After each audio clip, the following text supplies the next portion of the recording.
होती है? प्रत्यावर्ती धारा अगर विभिन्न प्रकार के परिपथ से गुजरती है तो उसमें क्या होता है, साथ ही साथ वोल्टता क्या होती है, धारा क्या होती है, वोल्टता कब आगे होती है, धारा कब पीछे होती है, इस सब का बेसिक नॉलेज हमने पिछली क्लास में जान लिया था। अब उसी चीज को और आगे कंटिन्यू करेंगे। हम एल परिपथ, आर परिपथ और सी परिपथ को और डिटेल में पढ़ने वाले हैं। साथ ही साथ बेटा हम इससे जुड़े बहुत सारे महत्वपूर्ण उदाहरण करेंगे। इसके अलावा हम एलसीआर परिपथ, अगर मतलब मान के चलो एल सी आर तीनों लगे हुए हो, या एल और आर लगे हुए हो, या आर और सी लगे हुए हो साथ में, तो आर मतलब प्रतिरोध और सी मतलब संधारित्र, तो अगर ये कॉम्बिनेशन लगा हुआ है तो उस कंडीशन में हमारे पास धारा क्या होगी और वोल्टता क्या होगी, ये सब कुछ हम जानेंगे आज की क्लास में। तो स्वागत है आप सभी का डाउट एंड में भौतिक विज्ञान की क्लास में। बेटा मैं हूं आपका अपना शुभम पालीवाल, एसपी सर। प्रत्यावर्ती धारा एक और नई क्लास। तो हमने वोल्टता, अच्छा शक्ति अभी हमने नहीं पढ़ा, शक्ति को भी हम और डिटेल में, मतलब शक्ति का सूत्र ही होता है मेन, तो उसको भी मैं आपको बताऊंगा। इसके अलावा विभिन्न प्रकार के प्रत्यावर्ती परिपथ और यहाँ पर श्रेणी संयोजन हम पढ़ेंगे, और एलसी दोलन आने वाले समय में, मतलब आने वाली क्लासेस में एलसी दोलन होगा। चलिए तो अब हम आगे बढ़ते हैं, प्रत्यावर्ती परिपथ पर उदाहरण करेंगे। उससे पहले मैं आपको पूरा रिवाइज करवाऊंगा एक बार, है ना, क्योंकि पिछले क्लास में हमने जान लिया था, उसको पूरा बढ़िया ढंग से रिवाइज भी करना पड़ेगा। मतलब एक साथ में तीनों परिपथ में, मतलब एल, आर और सी को साथ में लिखूंगा ताकि आपको हमेशा के लिए चीजें ध्यान रहे। तो शुरुआत करते हैं क्लास की। अगर मान के चलो हमारे पास एल परिपथ है, पहले आर परिपथ है, तो प्रतिरोध होगा, उसमें उसमें स्रोत लगा हुआ है V बराबर V naught sine omega t का। इसी प्रकार से एल परिपथ होगा, उसमें स्रोत लगा हुआ है V बराबर V naught sine omega t का। सी लगा हुआ है, सी के अंदर भी स्रोत लगा हुआ है V बराबर V naught sine omega t का। Okay sir. अब इसमें धारा पे मेन इंपॉर्टेंट चर्चा क्या, कि धारा किसमें आगे किसमें पीछे। तो अगर आपको ध्यान हो बेटा, तो पिछली क्लास में हमने क्या देखा था, हमने देखा था कि सर एल में धारा पीछे होती है पाई बाय 2 से। कल मैंने कैसा पढ़ा था, पहले आर पढ़ाया था, फिर सी पढ़ाया था, फिर एल पढ़ाया था, ठीक है। तो इसमें धारा पाई बाय 2 से आगे होती है और इसमें धारा पाई बाय 2 से पीछे होती है। ऐसा उल्टा भी बोल सकते हैं क्या, कि अगर मैं इसमें लिखा आई बराबर आई नॉट साइन ओमेगा टी, तो इसमें क्या हो जाएगा V बराबर V naught sine omega t plus pi by 2। देखो फिर से एल परिपथ है रे बाबा, एल परिपथ है।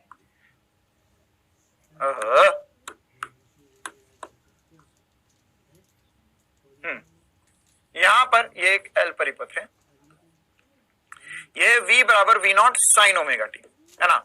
अगर ऐसा दिया हुआ है तो धारा क्या होगी, धारा होगी I naught sine omega t minus pi by 2, क्योंकि धारा पाई बाय 2 पीछे है। या मैं चाहूं तो इसमें ऐसा भी बोल सकता हूं, क्या बोल सकते हैं हम, या और हम लिख सकते हैं यहां से, अगर मैंने बोला आई बराबर आई नॉट साइन ओमेगा टी है, तो वोल्टता होगी V बराबर V naught sine omega t plus pi by 2। ये बात बहुत बहुत बहुत खूबसूरत तरीके से, सभी को बहुत ज्यादा बेहतर तरीके से, ढंग से चमकनी चाहिए।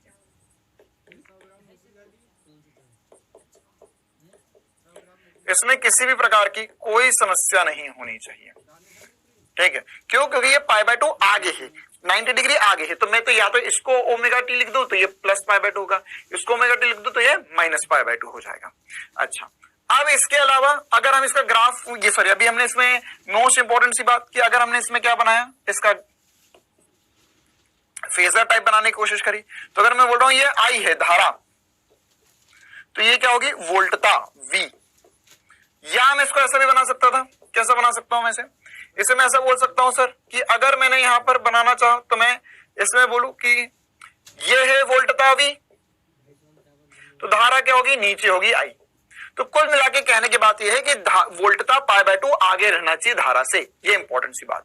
अच्छा, इसके अलावा इसमें हमने एक्सेल देखा था। एक्सेल क्या होता है, एक्सेल होता है ओमेगा एल, मतलब अगर हमें धारा निकालनी है तो धारा कैसे निकलेगी, V बटे में एक्सेल से। अच्छा, अब इसमें बहुत भयंकर कंफ्यूजन होता है बच्चों को कि सर हमें यहाँ पे आरएमएस मान रखना है या अधिकतम मान रखना है, मतलब वी आरएमएस रखना है या V नॉट का मान रखना। तो देखो, अगर यहाँ पे V नॉट का मान रखोगे तो यहाँ पे आई नॉट का मान आ जाएगा। यहाँ पे अगर तुमने V आरएमएस रखा तो यहाँ पर आई आरएमएस की वैल्यू आ जाएगी। जो वैल्यू रखोगे उसके हिसाब से आंसर आएगा। ओके सर, एक्सेल की वैल्यू क्या थी? एक्सेल की वैल्यू है ओमेगा इंटू एल। एक्सेल पे और थोड़ी सी चर्चा करते हैं। ये होगा 2 पाई एफ इंटू एल भी लिख सकते हैं हम इसे। इसमें एक छोटा सा ग्राफ भी बन सकता है, रिवीजन भी करवा रहा हूं, कुछ नई नई बातें भी जुड़ती जाएगी इसमें। ये ग्राफ हमने पिछली क्लास में नहीं बनाए थे, ये बना लेंगे अभी हम। एक्सेल और फ्रीक्वेंसी या ओमेगा, ओमेगा भी बोल सकते हैं और फ्रीक्वेंसी भी बोल सकते हैं, इनके मध्य ग्राफ, इनके मध्य ग्राफ मतलब क्या हुआ कि इनके मध्य अगर मान के चलो मैं जैसे जैसे फ्रीक्वेंसी बढ़ा रहा हूं, ये बहुत ज्यादा इंपॉर्टेंट फील करने वाली बात है। क्या इंपॉर्टेंट फील करने वाली बात है, ध्यान समझेंगे। हमारे पास जो आर परिपथ था, तो आर परिपथ में प्रतिरोध सदैव नियत होता है। बहुत इंपॉर्टेंट फील है, अंदर तक घुसना चाहिए सबके, हाँ या ना में जवाब देना। आर परिपथ जो है, आर परिपथ में जो प्रतिरोध है, तो प्रतिरोध का मान जो है वो नियत होता है, वह कभी भी बदल नहीं सकता।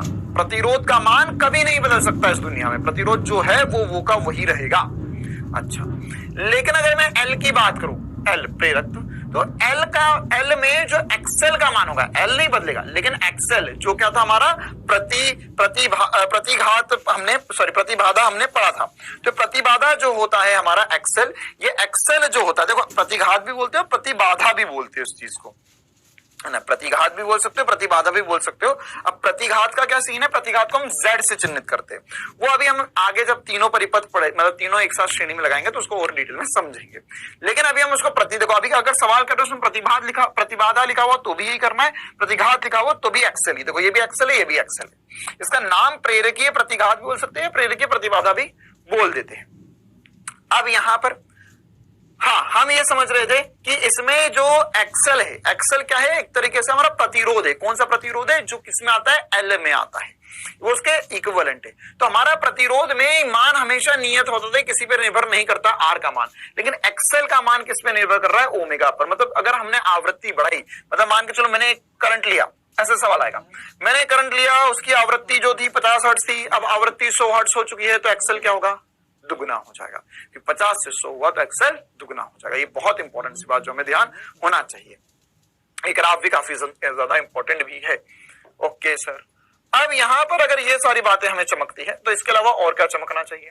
इसके अलावा हमें ये बिल्कुल बेसिक सी बात थी जो हमें पता होना चाहिए। अब इसमें हम ऐसा समझ सकते हैं कि मान के चलो यदि हमारे पास ये, अब देखो एसी स्रोत से डीसी स्रोत में भी अगर होता तो उसके बारे में कुछ बता देता हूं।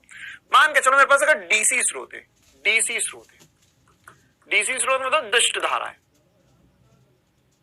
तो डीसी स्रोत की आवृत्ति क्या होती है? कोई मुझे बता सकता है डीसी स्रोत की आवृत्ति क्या होती है? डीसी स्रोत की आवृत्ति क्या होती है? डीसी स्रोत की आवृत्ति 0 होती है। क्यों 0 होती है सर? उसका ओमेगा भी 0 होता है। आवृत्ति क्या है? एक सेकंड में कितने बार ऊपर नीचे ऊपर नीचे ऊपर नीचे हो रहा है? वो 0 बार ऊपर नीचे हो रहा है, वो नियत मान है ना। और इसका आवर्त काल जो होता है वो अनंत होता है। इसमें आवर्त काल जो होगा वो क्या होगा? अनंत होगा। ठीक है, ओके सर, इसका आवर्त काल जो होगा वो अनंत होगा और इसमें यहां पर आवृत्ति 0 होगी। तो यदि इसकी आवृत्ति 0 है तो डीसी स्रोत के लिए एक्सेल का मान जो हो जाएगा वो 0 होगा। डीसी स्रोत के लिए एक्सेल का मान 0 होगा, मतलब कोई प्रतिरोध नहीं आएगा, धारा हमेशा सीधे सीधे जाती रहेगी। और ये बात हमें पता भी है सर। क्या पता है हमें? कि सर अगर हमारे पास प्रेरक, अगर मान के चलो ऐसा है, एक प्रतिरोध लगा हुआ है और उसके साथ में एक प्रेरक लगा हुआ है और एक डीसी स्रोत लगा हुआ, तो हमने क्या समझा था कि सर अनंत समय बाद ये क्या बन जाता है? एक सीधा तार बन जाता है। इसका प्रतिरोध क्या हो जाएगा? या कोई भी प्रतिरोध या ये कोई भी अड़चन देने वाला नहीं है, ये पूरी पहले धारा रोकेगा और उसके बाद में पूरी धारा जाने देगा। तो एक्सेल का मान 0 होता है डीसी के लिए, डीसी स्रोत के लिए। ये काफी इंपॉर्टेंट सी बात है जो हमारी चल रही है यहाँ पर। ओके सर, अच्छा एक और छोटी सी बात, कभी कभी दिल में ख्याल आता है और ऐसा गलत भी हम सोच सकते हैं कि सर एक्सेल या एक्सी भी हम बोलेंगे तो इनका मात्रक क्या होता है? प्रतिघात या प्रतिबाधा का मात्रक क्या होता है? तो इसका मात्रक जो होगा, एक्सेल का मात्रक क्या होगा? कोई बताएगा? इसका मात्रक क्या होगा? इसका मात्रक ओम ही होगा, है तो प्रतिरोध जैसा ही है ना, तो प्रतिरोध के जैसा ही है, तो इसलिए हमने इसका मात्रक भी क्या लिखा है? ओम लिखा है। चलिए, तो ये रिवीजन हो गया हमारे लिए। किसके लिए? हमारा रिवीजन हो गया सर यहां पर एक्सेल के लिए, प्रेरक के लिए। इसी प्रकार का रिवीजन हम कर लेते हैं संधारित्र के लिए, है ना। तो संधारित्र के लिए तो हमने डिटेल में पढ़ा भी था। अब संधारित्र के लिए क्या ध्यान रखना है हमें कि सर यहाँ पे एक संधारित्र है। देखो ये बहुत इंपॉर्टेंट सी बातें बता रहा हूं मैं, यही पूरा चैप्टर है और कुछ भी नहीं है इस चैप्टर में। बस अगर तुझे ये ध्यान रख जाता है कि कौन आगे कौन पीछे तो जिंदगी के बल्ले बल्ले हो गए। देखो इसके लिए मैं एक एसपी स्टार भी बता रहा हूं, तुम्हें ध्यान से समझना। देखो अच्छा इसमें क्या होगा, इसमें यहाँ पर अगर वोल्टता वी दी है हमने, तो वोल्टता अगर V बराबर V naught sine omega T होगी तो इसमें धारा क्या हो जाएगी, धारा हो जाएगी I बराबर I not sine omega t plus pi by 2। क्यों? क्योंकि इसमें धारा आगे होती है, इसमें धारा आगे होती है। ओके अब यहां पर या मैं क्या कर सकता हूं, या मैं लिख सकता हूं यहां पर, यदि मैंने इसे लिखा I बराबर I not sine omega T, तो V को क्या लिख सकता हूं, V naught sine omega t minus pi by 2। क्यों? क्योंकि मुझे अल्टीमेटली क्या देखना है कि धारा आगे है। तो यार देखो ये बात अब किसी को कोई समस्या नहीं होनी चाहिए। पिछली पूरी क्लास में भी यही देखा था हमने, आज की क्लास में भी यही देख रहे हैं कि यहाँ पे धारा जो होती है, धारा अगर आगे है तो मैं क्या लिखूंगा, इसमें ओमेगा टी लिख रहा हूं तो इसमें माइनस पाई बाय 2, या इसमें प्लस पाई बाय 2, इसमें केवल ओमेगा टी आएगा। ये तीतर के आगे दो तीतर, तीतर के पीछे दो तीतर, बता भाई कितने तीतर। अब इसमें ग्राफ कैसा बनेगा इसका, या फेजर कैसा बनेगा। फेजर में चाहूं मैं सर, तो अगर मैंने यहां पर देखो ध्यान से, अगर मैंने यहां पर क्या बना दिया, यहां पर V बना दिया, तो धारा कहां बनेगी, धारा सर आगे बनेगी पाई बाय 2, मेरे मामला। तो ये हमें ध्यान होना चाहिए। अच्छा इसको याद रखने का क्या एसपी स्टार है, देखो ध्यान से समझना ना क्या होता है। ये एक्चुअल में L है, L मतलब क्या हो गया, प्रेरक हो गया। तो L मतलब प्रेरक हो गया। तो अगर मैं चाहूं तो यहाँ पे मैं इसे VL भी लिख सकता हूं, अभी आने वाले समय में लिखेंगे इसे VL, और इसको मैं लिख सकता हूं VC। क्या लिख सकता हूं, VC। अब यहां पर ये बात ध्यान रखना कि L मतलब क्या होगा सर, L मतलब लार्ज, L मतलब बड़ा, और C मतलब क्या हो गया, छोटू। C मतलब क्या हो गया, छोटू हो गया। तो यहां पर है ना L फॉर बड़ू, L फॉर लार्ज और C फॉर छोटू, या छोटा वाला आ गया यहाँ पर। तो इसमें हम ऐसा बोल सकते हैं, या इसमें हम ऐसा बोलेंगे कि सर यहां पर जो VL होगा, यहां पर क्या होगा, VL जो होगा वो VL में L या VL, L मतलब लार्ज, तो इसमें V जो होगा वो आगे होगा। नाम में देखा ना, V आगे, V लार्ज है ना, और यहाँ पे लिखा हुआ है VC, नाम में लिखा हुआ है VC मतलब क्या, V छोटू है, किससे छोटू है, धारा से छोटू है। और यहाँ पे किससे बड़ू है, धारा से बड़ू है। बस धारा के कंपैरिजन में हम देखेंगे है ना। तो क्या होगा, धारा के संबंध में देखो तो यहाँ पर VC मतलब क्या हो गया, छोटू है ना। यहाँ पे लिख लो एक एसपी स्टार बनाकर, VC मतलब छोटू हो गया ये तो, और VL मतलब बड़ू हो गया। VL मतलब क्या हो गया, बड़ा हो गया। अच्छा VL मतलब लार्ज लिख देता हूं तो याद रहेगा हमेशा। और ये क्या हो गया, छोटू। तो छोटू मतलब पीछे, लार्ज मतलब आगे, कहानी खत्म हो गई। अच्छा ओके सर, आगे बढ़ते हैं। अब यहां पर ये तो हमें समझ में आ गया। अब जैसे इसमें XL लिखा था, तो इसके लिए हम क्या लिखेंगे, XC लिखा हमने 1/ओमेगा-C, या हम इसे लिख सकते हैं 1/2πf इंटू C हो गया है।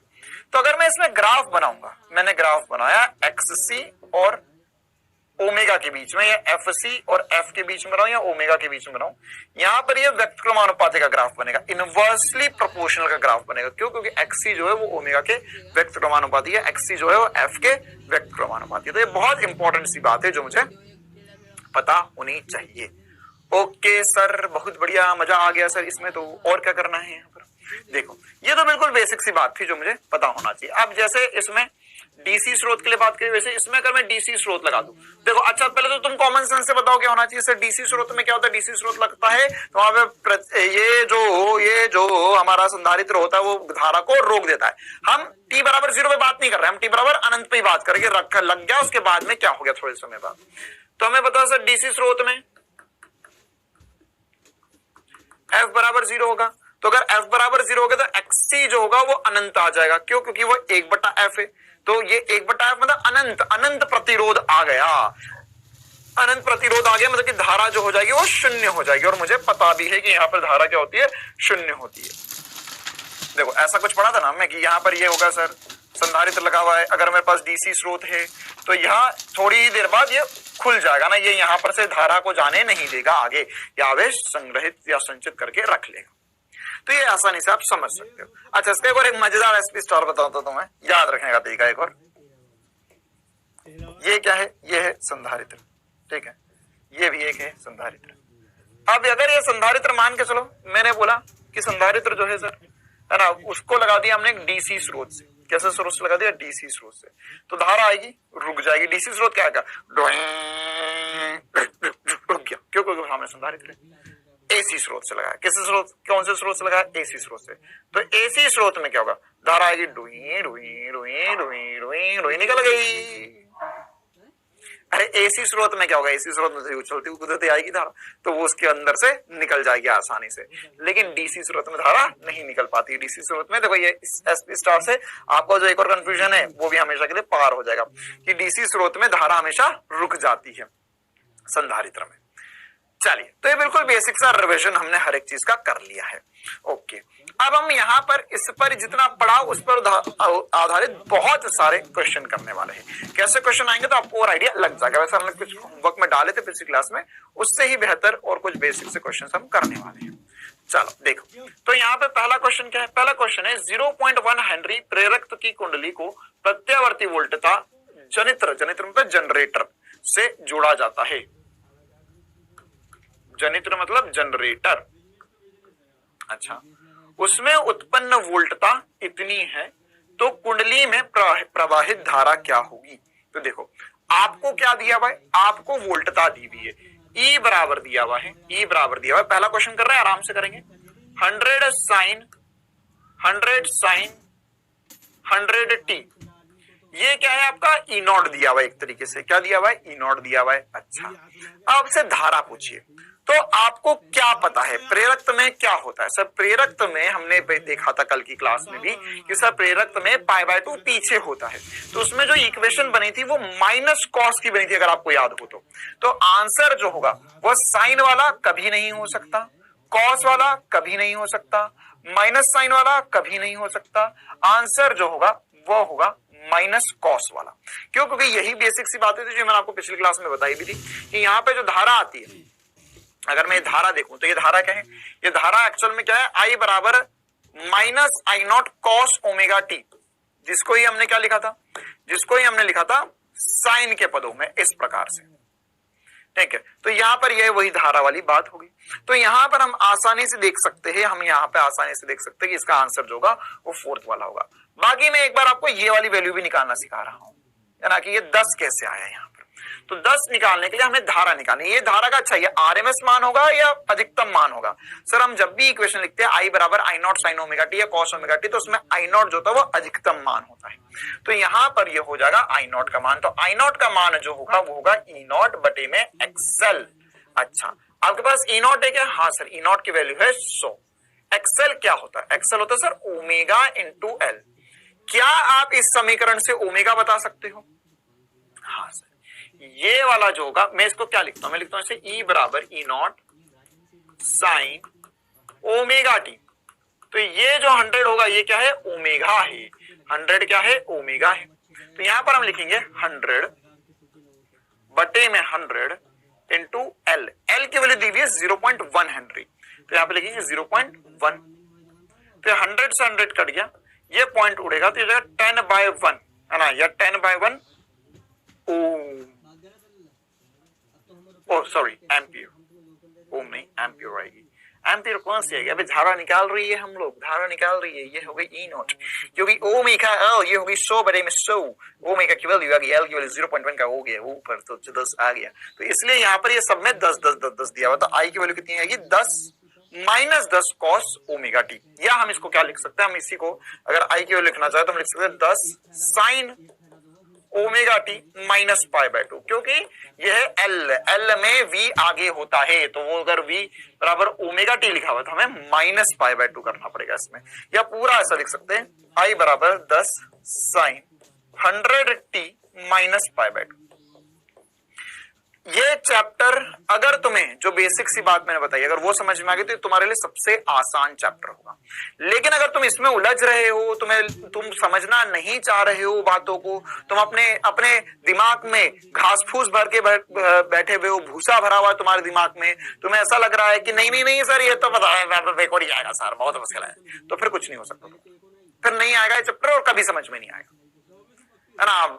सरस्वती माता आकर तुम्हें समझा दे तो भी तुम्हें समझ नहीं आने वाली ये बात, ठीक है। देखो ये बात मतलब मैंने दुनिया में सीखी है, तुम्हें भी सिखा दूं कि ऐसा होता है कि हमको ऐसा लगता है कि सर मैं इसको समझा दूं सब कुछ, या मेरे को सब कुछ समझ में आ जाए, है ना, अचानक से सब कुछ आ जाए मुझे, वो कभी नहीं होता ऐसा, है ना। दो बातें होती है कि या तो मैं जो चाह रहा हूं वो सामने वाले को समझ में आ जाए, या दूसरी बात क्या है कि मेरे को खुद को सब कुछ समझ में आ जाए। तो दो अलग अलग केसेस बनते हैं ना, कि अगर मैं चाहता हूं मेरे को सब कुछ अचानक से समझ में आ जाए तो कभी संभव नहीं है। मेरे को अगर कुछ समझना है या कुछ नया करना है ना, तो जिंदगी में हमेशा याद रखना कि अगर तुम्हें कुछ नया करना है या कुछ नया पाना है तो ऐसा भी कुछ करना होगा जो आज तक तुमने ना तो पहले कभी किया था ना आज कुछ ऐसा कर रहे हो, तभी तुम्हें कुछ ऐसा मिल पाएगा, तभी तुम्हें कल कुछ ऐसा मिल पाएगा जो तुम्हें आज तक नहीं मिला। ये हर चीज के लिए सही बात है ना, हर चीज तुम्हारे दिमाग में जो जो आ रहा है उस सबके लिए बात सही है, समझ रहा हूं मैं, है ना बेटा।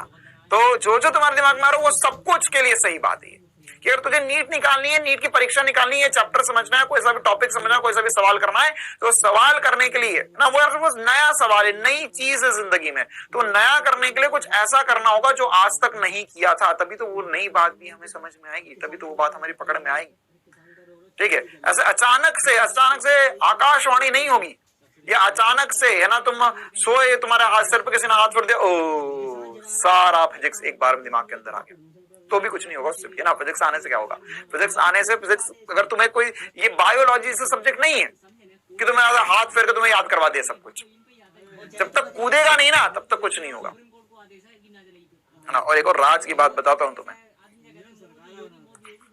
जो बायो के पीछे तुम भाग रहे हो ना, या अगर तुम्हें ऐसा लग रहा है कि बायो पढ़ लूं मैं पहले, केमिस्ट्री पढ़ लूं मैं पहले, या बायो बहुत सारा पढ़ लूं, पढ़ो उसे, बहुत बढ़िया पढ़, लेकिन उससे नीट कभी नहीं निकलने वाला, नीट यहीं से निकलेगा, इस बात की गारंटी है ना। मैंने ऐसे ऐसे बच्चे देखे हैं ना, मैं आकाश में था, तो अगर तुम जयपुर गए तो आकाश की बिल्डिंग ऐसी, आकाश की बिल्डिंग है, उसके जस्ट बगल में एलन की बिल्डिंग है, और उसके आसपास और बहुत सारी छोटी छोटी कोचिंग्स है। तो ऐसे ऐसे बच्चे देखे हुए जो 11th-12th पहले एलन में पढ़ लिया, फिर एलन में 11th-12th पढ़ लिए, उन्होंने बायो बहुत पढ़ लिया, है ना, केमिस्ट्री भी थोड़ा बहुत पढ़ लिया, फिजिक्स को हाथ नहीं लगाया, फिर उनको लगा कि अब तो हमारा पैसा बर्बाद हो गया, हमारा सिलेक्शन हुआ नहीं, तो कई छोटी मोटी कोचिंग में एडमिशन ले लिया एक साल, फिर एक साल ड्रॉप करने के बाद में समझ में आया कि सर छोटी कोचिंग में तो कुछ पढ़ाते ही नहीं, फिर आया आकाश, है ना, फिर आकर बोलते कि सर मेरे बायो में सर ऐसा कुछ कर दो कि मेरा नीट में सिलेक्शन हो जाए। मैंने बहुत बढ़िया, तो ना कितने मार्क्स थे, तो बोलता सर 450 या 500 नंबर थे। मैं बहुत खुश है, 450-500 नंबर हो गए, तो बोलता हाँ सर बायो में मेरे 300 नंबर आए थे। तो भाई तेरे 400-450 टोटल हो रहा है, बायो में 300 लेकर आ पाए, तो फिजिक्स और केमिस्ट्री मिला के केवल 150 नंबर आ रहे, ऐसा कैसे संभव है। तो हाँ सर मेरी फिजिक्स वीक है, तो सर बहुत सुना है आपके बारे में, तो फिजिक्स तो आप बहुत बढ़िया करवा दोगे, तो इसलिए आ गए सर आपके पास में। सर फिजिक्स में मेरे केवल 50 नंबर आए थे। मैंने बोला कि पैसा वापस ले, निकल यहां से, शकल उठाकर आ गया यहाँ पर, आज तक पढ़ा नहीं है अब पढ़ा दो। ऐसा नहीं होता है ना, डेली डेली पूरा पूरा अच्छे से करना होता है। देखो सर हमारे तो बायो में भी 300 नहीं आ रहा है भाई, बायो में 320 के नीचे नंबर नहीं आने चाहिए, 320, 340, 330 के नंबर, इससे नीचे ना, इससे नीचे आएगा तो फिजिक्स कुछ नहीं कर सकता। चलो भाई, तो यहां पर हमें दिया हुआ है एक कुंडली में 50 हर्ट्ज आवृत्ति पर प्रतिघात जो है वो 100 ओम है, तो 150 हर्ट्ज आवृत्ति पे प्रतिघात क्या होगा, प्रतिघात भी या प्रतिबाधा भी बोल सकते हैं। अब कुंडली दी हुई, कुंडली मतलब प्रेरक है, ये कुंडली मतलब क्या हो गया, प्रेरक है। अगर कहीं पर कुंडली लिखा हुआ मिले तुम्हें तो बोलो भैया प्रेरक भैया की जय हो, ये क्या है, प्रेरक है। अच्छा, अब इसके अलावा यहां पर हमें क्या दिया है, अच्छा प्रेरक में प्रतिघात का सूत्र क्या होता है, एक्सएल बराबर होता है ओमेगा इंटू एल, या हम लिख सकते हैं 2πf इंटू एल। अब देखो एल का मान तो कुंडली में कभी नहीं बदलेगा, क्या बदलेगा, एक्सएल। क्यों बदलेगा, क्योंकि एफ बदलेगा। तो यहां पर हमें दिया हुआ है तो हम इसको कैसा लिख सकते हैं, हम इसे लिख सकते हैं सर एक्सल जो होगा वो समानुपाती होता है आवृत्ति के। अच्छा तुम चाहो तो यहां पर भी लिख लो यार, है ना, वैसे तो ये वाली बात अंडरस्टूड सी है। एक्सल जो होगा वो समानुपाती होता है एफ के, या एक्सल जो होता है वो समानुपाती होता है ओमेगा के। ओमेगा का दे या एफ दे, बात बराबर ही है। यहां पर एक्सी जो होता है वो व्यक्त क्रमानुपाती होता है एफ के ना, ये व्यक्त क्रमानुपाती है। ये समानुपाती व्यक्त क्रमानुपाती क्यों बताता हूं, ताकि सवाल में डायरेक्ट कर पाए। कैसे कर पाए डायरेक्ट, एक्सल 1 अपॉन में एक्सल 2 बराबर होगा F1 अपॉन में F2। तो यहां पर हम क्या क्या वैल्यूज लिख सकते हैं, एक्सल वन कितना है सर 100 हर्ट्ज से 100 ओम है सॉरी। एक्सल 2 कितना है, एक्सल 2 निकालना है हमें दूसरी कंडीशन में। पहली कंडीशन में आवृत्ति कितनी है 50 है, दूसरी कंडीशन में कितनी है 150 है। कॉमन सेंस की बात है, 3 गुना हुई तो 3 गुना आंसर आ जाएगा, मतलब 300 ओम आंसर बन गया। ऐसे छोटे छोटे सवाल हमसे बनने चाहिए। ट्विंग ट्विंग ट्विंग ट्विंग ट्विंग ट्विंग ट्विंग ट्विंग ट्विंग ट्विंग ट्विंग ट्विंग ट्विंग। ओके, हमें बोला हुआ है कि प्रत्यावर्ती धारा परिपथ में 5 माइक्रोफैराड संधारित्र का प्रतिघात 1000 ओम है। तो प्रत्यावर्ती धारा की आवृत्ति ज्ञात कीजिए। क्या ज्ञात कीजिए, आवृत्ति। तो क्या सूत्र पता है हमें, एक्सी पता है सर हमें। एक्सी जो होता है वो 1/2 पाई एफ इंटू सी होता है ना। यहाँ पे एफ, ये यहाँ पर एफ क्यों लिख रहा हूं मैं, क्योंकि उसने साइकिल प्रति सेकंड में दिया हुआ है, मतलब कि हर्ट्ज में दिया हुआ है ये सब कुछ। तो कितना आंसर आ जाएगा, एक्सी जो है सर वो 1000 है, ये 1/2 इंटू पाई आवृत्ति हमें निकालनी है। और सी कितना है, सी है 5 माइक्रोफैराड, तो 5 गुना 10 की घात -6, तो ये 6 ऊपर चले जाएगा, ये हो जाएगा 1000 बराबर 10 की घात 6 बटे में 10 पाई इंटू एफ। तो 1 2 3 ये कट गया, ये भी कट गया, तो यहां से देखो 3 0 कटेंगे और एक और 0 कट जाएगा, तो 4 0 कट जाएंगे। तो कितना बचा सर, यहां से 2 0 बचे। तो यहां पर हो जाएगा सर एफ इंटू पाई बराबर होगा 100 के, या एफ की वैल्यू आ जाएगी 100/पाई हर्ट्ज। हर्ट्ज को ही हम साइकिल प्रति सेकंड भी लिख सकते हैं। हर्ट्ज का मतलब ये होता है ना चक्कर प्रति सेकंड। 100/पाई साइकिल प्रति सेकंड या हर्ट्ज भी हम लिख सकते हैं इसे। तो ऐसे छोटे छोटे से सवाल बिना किसी समस्या के मेरे से बहुत आसानी से बनने चाहिए, है ना। ये केवल एल केवल सी ये वाले सवाल है। जैसे एम्स 2018 में पूछा था, सवाल बोला कि शुद्ध प्रेरक परिपथ है हमें, है ना। तो यहाँ पे वोल्टता का ग्राफ बना हुआ है, तो धारा का ग्राफ कैसा होगा, धारा कैसे बनेगी। तो ग्राफ पूछ लिया हमसे। तो देखो हमें पता है कि वी एल है, तो एल क्या है, एल π/2 आगे है, तो धारा क्या होनी चाहिए, π/2 पीछे होनी चाहिए। तो देखो ये वाले ग्राफ में पीछे है क्या, कितना पीछे, ये वाले ग्राफ में, ये वाले ग्राफ में, ये वाले ग्राफ में, 4 ग्राफ है आपके पास। तो मैं ऐसा बोल सकता हूँ कि ये वाले में प्लस π/2 है। तो अगर ये वाली इक्वेशन में लिखूं तो यह है v बराबर v0 sine omega t plus π/2।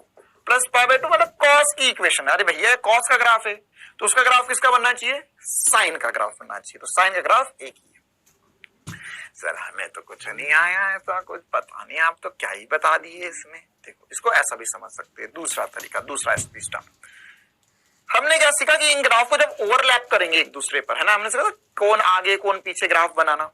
तो देखो ध्यान से, अगर मान के चलो मेरे पास यहां पर v का ग्राफ बना हुआ है ना, ये v का ग्राफ बना है, vl का ग्राफ बना हुआ है, तो ये ऐसा ग्राफ है। तो अगर मैं चाहता हूं यहां पर कि मेरे को धारा मिले, तो धारा क्या होनी चाहिए, धारा π/2 पीछे होनी चाहिए।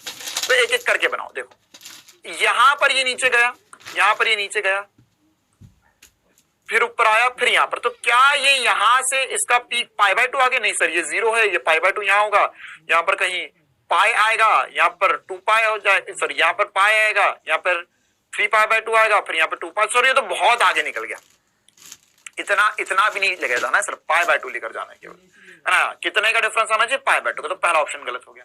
दूसरा ऑप्शन तो एग्जैक्ट उसके जैसा ही, तो आंसर हो नहीं सकता। तीसरे ऑप्शन में क्या हो रहा है, तीसरे ऑप्शन में सर यहां से शुरू हो रहा है, यहां से शुरू हुआ ग्राफ, नीचे से शुरू हो रहा है, तो यहां से शुरू हो रहा है, फिर जाकर यहां पर इसका पीक आया। तो यहां पर पीक आया, तो देखो ये 0 होता है, ये हमें पता है सर π/2 होता है, ये पाई होता है। तो इसका कितनी देर बाद पीक आ रहा है, पाई के बाद पीक आ रहा है, पाई नहीं π/2 लाना है सर हमें, π/2। तो ये भी आंसर पॉसिबल नहीं है। तो अगर ये भी आंसर पॉसिबल नहीं है तो क्या होगा सर यहाँ पर, फिर हम लिख सकते हैं सर यहाँ पर तीसरा वाला। तो तीसरे वाले में सर हम यहाँ पर गए, फिर नीचे आया, फिर ऐसा कुछ कहानी चल रही है। हाँ सर ये एग्जैक्ट π/2 से इससे पीछे है, क्योंकि धारा क्या होनी चाहिए, π/2 पीछे होनी चाहिए। तो ये धारा वाला ग्राफ जो बनेगा उसमें π/2 पीछे आया ये हमारा। चमकी बात, क्या होना चाहिए, π/2 पीछे होना चाहिए, π/2 पीछे आ गया यहां से। मतलब ये वाला अगर यहां से शुरू रहा तो इससे π/2 पीछे, इसका पीक, और पीक से समझाता लाला, पीक कब आएगा, पीक आएगा सब π/2 पीछे आएगा, तो π/2 पीछे आया, तो π/2 पीछे आया पीक इसका π/2 पीक पीछे आएगा। ओके लाला, आगे बढ़ते हैं हम। अगला सवाल नीट 2016 का सवाल में बोला हुआ हमें V बराबर V0 sin ओमेगा t दिया हुआ है और हमारे पास C है, हाँ संधारित्र है। तो संधारित्र में क्या होता है, VC छोटू हो गया, क्या होगा, धारा आगे होगी और वोल्टेज पीछे होगा। अच्छा, तो धारा वोल्टता से 90 डिग्री द्वारा पश्च है, एक बार लिख लेते। VC अगर V दिया हुआ हमें V0 sin ओमेगा t, तो धारा क्या होनी चाहिए, सर ये छोटू है तो पीछे होगा, धारा जो होगी वो होगी I0 sin omega t plus π/2 होगी। तो क्या आ गया सर यहाँ पर, धारा वोल्टता से नहीं वोल्टता से पीछे नहीं है, आगे है, सब ये अलग गलत होगी। पूरे चक्कर के दौरान संधारित्र में कोई ऊर्जा का उपभोग नहीं करता। अच्छा, ये ऊर्जा का बात अभी हम बता देते हैं आपको। धारा वोल्टता के साथ कला में है, गलत बात होगी। यहां पर 180 कला, ये भी गलत होगी। तो बात तो क्या होगा, केवल दूसरा सही होगा। अब ऊर्जा या शक्ति के बारे में बस मैं आपको बताने ही वाला हूं, ये एक बार हम थोड़े से इसके और सवाल कर लेते हैं ना, बाकी तो 3 गलत तो एक तो सही होगा ही होगा। शक्ति के बारे में बस हम डिस्कस कर रहे हैं हम। अच्छा, नीट 2020 में एक और सवाल पूछा गया था, 40 माइक्रोफैराड के किसी संधारित्र को 200 वोल्ट 50 हर्ट्ज की एसी आपूर्ति से संयोजित किया जाता है। इस परिपथ में धारा का वर्ग माध्य मूल मान क्या होगा, मतलब क्या निकालना है, हमें निकालना है IRMS। अच्छा, ओके, तो अभी हमें क्या क्या दिया हुआ, हमें दिया हुआ C दिया हुआ 40 माइक्रोफैराड, पहली बात। दूसरी बात दिया हुआ V दिया हुआ 200। अच्छा, ये कौन सा मान है, मतलब RMS मान है वोल्टता का या अधिकतम मान है। तो ध्यान रखना है, एक बहुत बड़ा SP स्टार कॉपी के ऊपर कोने पे कहीं लिखो, कोने पर लिखो, कोने पर लिखो, कोने पर लिखो। मैंने तुम्हें पिछली क्लास में बताया था, कोने पर लिखो, ऊपर ऊपर एकदम ऊपर। अब कॉपी के बाहर मत चले जाना है ना, ऊपर तो छत पे लिख देगा, नहीं, कॉपी में ही ऊपर लिखना है। जब तक बोला ना जाए या यदि बोला ना गया हो तो दी गई धारा और वोल्टता हमेशा RMS मान होगा। दी गई वोल्टता और धारा हमेशा RMS मान होगा। अच्छा, आवृत्ति कितनी दी हुई है, आवृत्ति दी हुई है 50 हर्ट्ज, बिल्कुल जोरदार बात सर।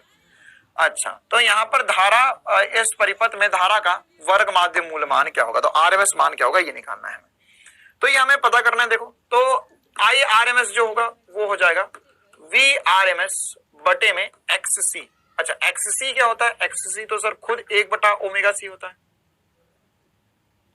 XC के तो खुद के लाले पड़े हुए, क्या पढ़ा हुआ है सर इसमें, VRMS जो होगा वो 1/ω/c होगा, या 1/ω/c को हम पलटी के ऊपर भेज सकते हैं। अच्छा, तो VRMS कितना है, 200 into 2 into pi into F into C।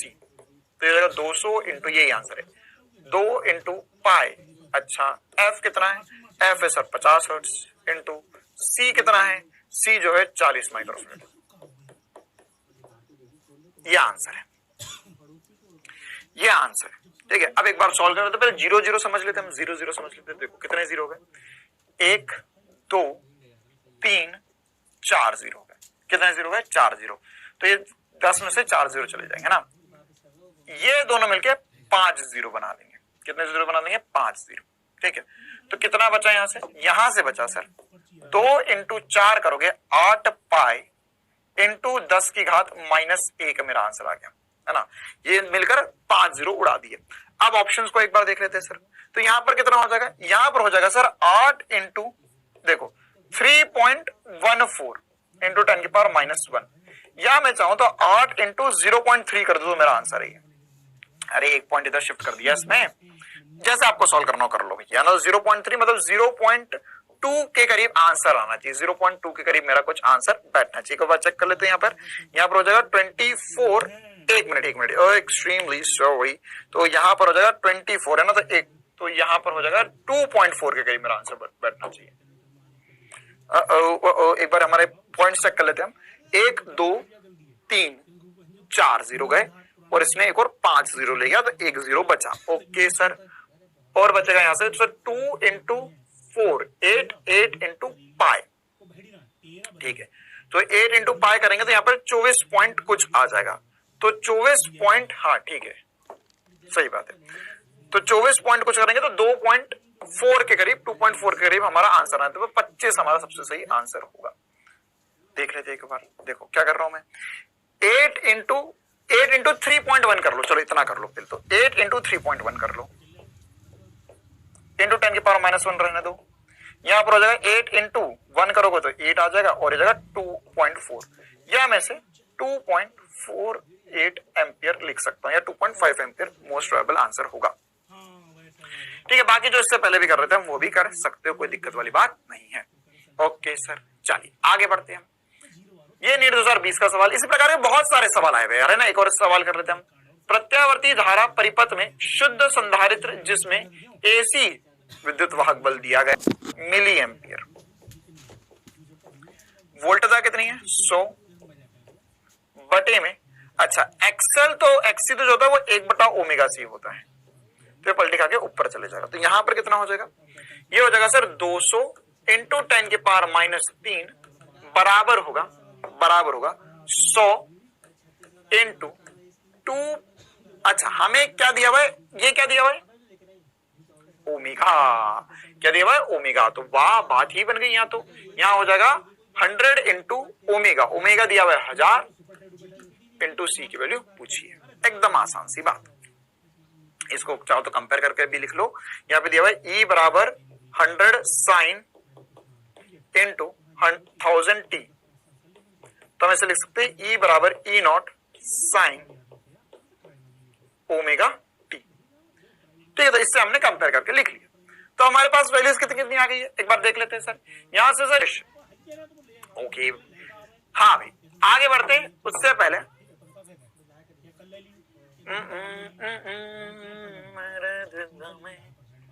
अब मैं तुम्हें एक नई बात पढ़ाने वाला हूं, है ना।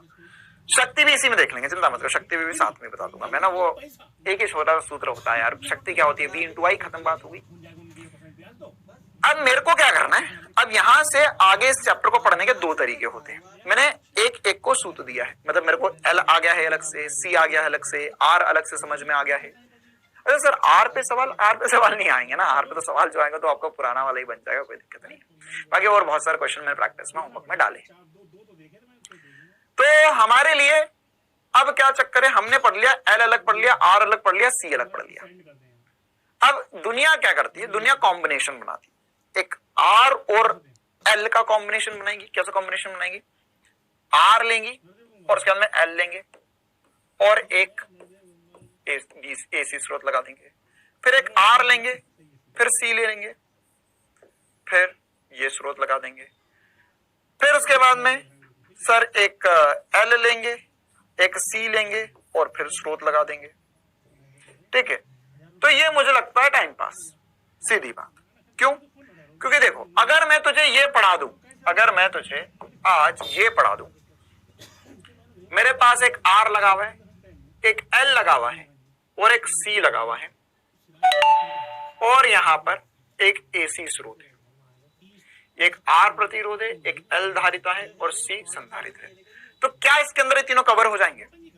बिल्कुल। अगर तुम्हें ये पूरा सॉल्व करते आ गया तो उसमें मतलब एक चीज गायब कर दो, ये गायब कर दो, तो जो फॉर्मूले में बनाऊंगा उसमें से L गायब कर लेना, तो ये L गायब कर लेगा तो ये बन जाएगा। अगर मैंने ये गायब कर दिया तो R और L ये बन गया, C गायब हो गया। तो अगर मैं तुम्हें एक साथ तीनों का बता दूं तो एक एक गायब करके भी सॉल्व करना कोई रॉकेट साइंस वाली बात नहीं है ना। तो हम अब करेंगे RLC परिपथ का श्रेणी संयोजन। अच्छा, इसमें समांतर संयोजन भी होता है, लेकिन वो हमारे नीट में नहीं आएगा, कभी सवाल नहीं आएगा समांतर संयोजन में, चिंता ना करो। ठीक है, श्रेणी संयोजन पे ही सवाल आएगा, इवन जेईई में नहीं आ रहा है समांतर संयोजन का। तो यहां पर अब हमें क्या पता होना चाहिए, हमें यह पता होना चाहिए सर कि अगर इसमें मैंने भाई धारा आई, मैंने क्या भाई धारा आई, तो धारा जो है वो इसमें से जितनी जाएगी, इसमें से जितनी जाएगी उतनी ही इसमें से जाएगी। तो सबसे इंपॉर्टेंट सी बात, श्रेणी में धारा समान होती है। अच्छा, अब मुझे बेसिकली पता क्या करना है, मुझे ये पता करना है कि ये जैसे R, ये L, ये C है, तो इन तीनों को कॉम्बिनेशन कैसे करते हैं। कैसा कॉम्बिनेशन, मतलब जैसे मेरे को निकला है, मेरे को ये पता है इसका एक्सएल होगा, इसका एक्सी होगा, इसका आर होगा, तो इन तीनों श्रेणी में तो इनका आर तुल्य कैसे लिखूंगा। जैसे हम तीनों को श्रेणी में, अगर तीन प्रतिरोध श्रेणी में तो आर तुल्य लिखते हैं ना, R1 plus R2 plus R3, तो यहां पर भी क्या मैं R1 plus XL plus XC कर दूं या और कुछ करना पड़ेगा। साथ ही साथ श्रेणी में तो धारा का मान क्या होगा, धारा का मान क्या होगा, और साथ ही साथ इनकी वोल्टता कितनी कितनी होगी ये हमें पता करना है ना, इनकी वोल्टता वगैरह या इनके लिए पोटेंशियल ड्रॉप वगैरह कितना कितना है ये पता करना है। तो यदि मैंने बताया उसको डिराइव करने का अलग अलग तरीके हो सकते हैं। मैं यहाँ पे बोल दूं V बराबर V naught sine omega T है, ठीक है।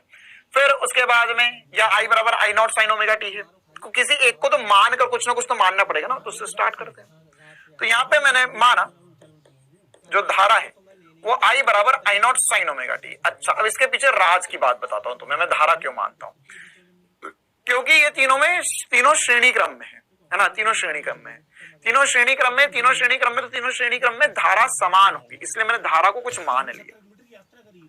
अगर मैं वोल्टता मानूं V बराबर V naught sine omega T, तो वोल्टता इसके लिए लगाएगी, इसके लिए लगाएगी, क्योंकि इसमें पाई बाय 2 आगे पाई बाय 2 पीछे वाला चक्कर हो जाएगा, तो उसमें तीनों का आंसर अलग लगा जाएगा, तो फिर मैं उलझ जाऊंगा। तो इसलिए मैंने क्या माना, जो नियत है उसको समान मान दिया, ठीक है। अच्छा सर, अब यहां पर अगर मैं तुमसे पूछूं कि इसकी वोल्टता V कितनी होगी, या ये धारा का वैल्यू भी निकाल सकते हैं, इनके मतलब संबंध स्थापित करने की कोशिश करते हैं।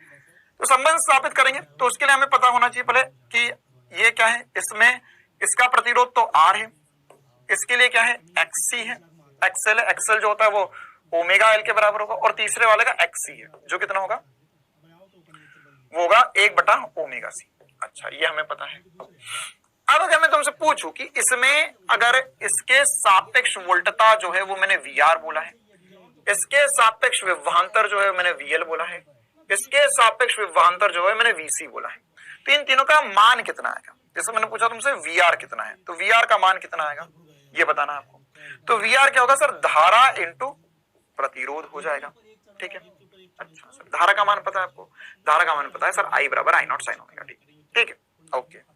अगर मैं तुमसे पूछूं कि यहां पर VL मतलब L के सापेक्ष वोल्टता कितनी होगी, तो आप बोलेंगे सर धारा इंटू X, धारा इंटू XL होगा, ओके वेरी गुड। और अगर मैं संधारित्र के लिए पूछूंगा होगा धारा इंटू XC हो जाएगा, क्या हो जाएगा, धारा इंटू XC हो जाएगा।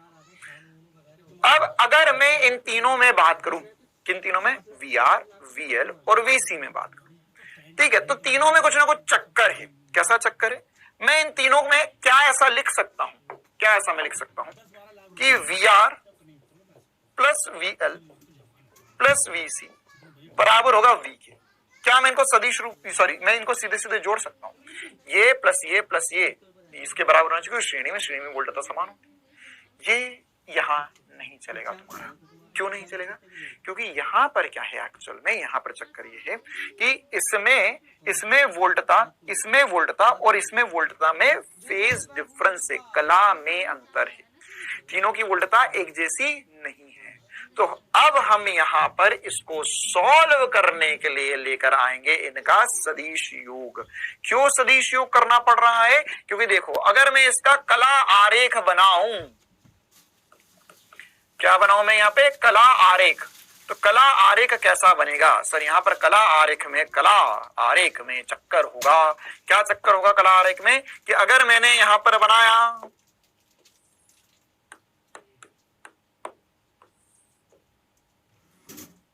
अगर मैंने यहां पर बनाया, क्या बनाया सर, इसमें मैंने बोला कि VR ये रहा, ऐसा मैंने माना, क्या माना, VR ये रहा, मान लिया, कहीं ना कहीं तो मानना था।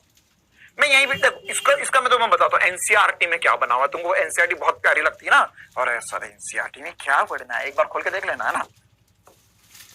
एनसीईआरटी में ऐसा दिया हुआ है, VR यहां कहीं मान लो किसी कोण पर, क्यों, उनको तो पता है कि देखो मानना है VR जो है वो समय के साथ बदलेगा, क्योंकि I जो है वो समय के साथ बदल रहा है, तो VR R की वैल्यू भी समय के साथ बदलती जाएगी, हमें पता है। तो ये जो चक्कर है ये पूरा गोल गोल गोल घूमता जाएगा। तो VR यहां मान लो। अच्छा, अब अगर VR यहां पर माना है तो धारा कहां होगी? धारा, एक बात 100% मुझे पता है सर, धारा यही होना चाहिए। नीचे वाला तो बाद में बनाएंगे ना, वो तो थोड़ा सा डरावना सा बनता है, बाकी अपना हम हमेशा यही बनाएंगे। धारा यही होगी, क्यों? क्योंकि मुझे पता है R और धारा समान फेज में होती है, प्रतिरोध में, ठीक है। अच्छा, अब अगर हम बात कर रहे हैं VL की, तो VL हमें पता है सर L बड़ा, L मतलब लार्ज, बड़ा, तो धारा के आगे होगा, तो वो यहां पर बनेगा VL, ठीक है। अच्छा, और ये VC जो होता है वो धारा से पीछे होता है π/2, तो वो यहां कहीं बनेगा। अब हमें इन सबको मिलाकर तुल्य, अब ये मान लो सदिश है, ये कैसे सब सदिश है, तो हम सबको मिलाकर तुल्य वोल्टता देनी है यहां पर। अच्छा, अगर इसमें चाहते हो तो कैसे बनाते हैं? इसमें चाहते हो तो ऐसा बनाते हैं, VL जो होता सर वो यहां पर बनता और VC जो है वो यहां पर बनता। अब इसमें सब में परिमाणी वरिमाणी निकालो तो इसको देखना बहुत मुश्किल है ना यार, ये बहुत आसान सा दिख रहा है, तो इसलिए हम यही बनाएंगे। तो अगर मैं तुमसे पूछूं कि यहां पर इस पूरे ग्राफ को कैसा बना सकते हो, तो आप बोलोगे सर कि यहां पर इन सबका सदिश योग कर रहे हैं। तो यहां पर अभी हम धारा को एक साइड रखते हैं, धारा तो वही है, धारा वही है, लेकिन अगर हम पहले VL और VR के बारे में सोचें तो क्या होगा? यहाँ पे VR यहां पर है और इन दोनों को मैं ऐसा लिख सकता हूं, अगर मान के चलो VL, यदि VL बड़ा हुआ VC से, कुछ ना कुछ वैल्यू आएगी, अभी वैल्यू आएंगे तब भी फील आएगा, पहले अभी ऐसे ही थोड़ा सा फील लेकर समझ लेते हैं हम कि यहां पर VL अगर बड़ा हो गया VC से तो यहां होगा VL माइनस VC हो जाएगा। अच्छा सर, और यदि VC बड़ा हो गया VL से तो क्या होगा सर? उस कंडीशन में हम बोल सकते हैं कि यह जो हो नीचे आ जाएगा। क्या नीचे आ जाएगा सर? यहां पर VR तो यही रहेगा, और अगर VC बड़ा हो गया VL से तो ये लिखना पड़ेगा हमें VC माइनस VL, क्योंकि ऊपर वाला बड़ा होगा तो परिमाणी इन दोनों का ऊपर चलेगा, नीचे वाला बड़ा होगा तो इन दोनों का परिमाणी नीचे आ जाएगा। अब हमें इन ये और इसका परिमाणी निकालना, तो ये क्या एक दूसरे से 90 डिग्री के कोण पर है? बिल्कुल सर 90 डिग्री के कोण पर है, तो R परिमाणी में यहां पर लिख सकता हूं।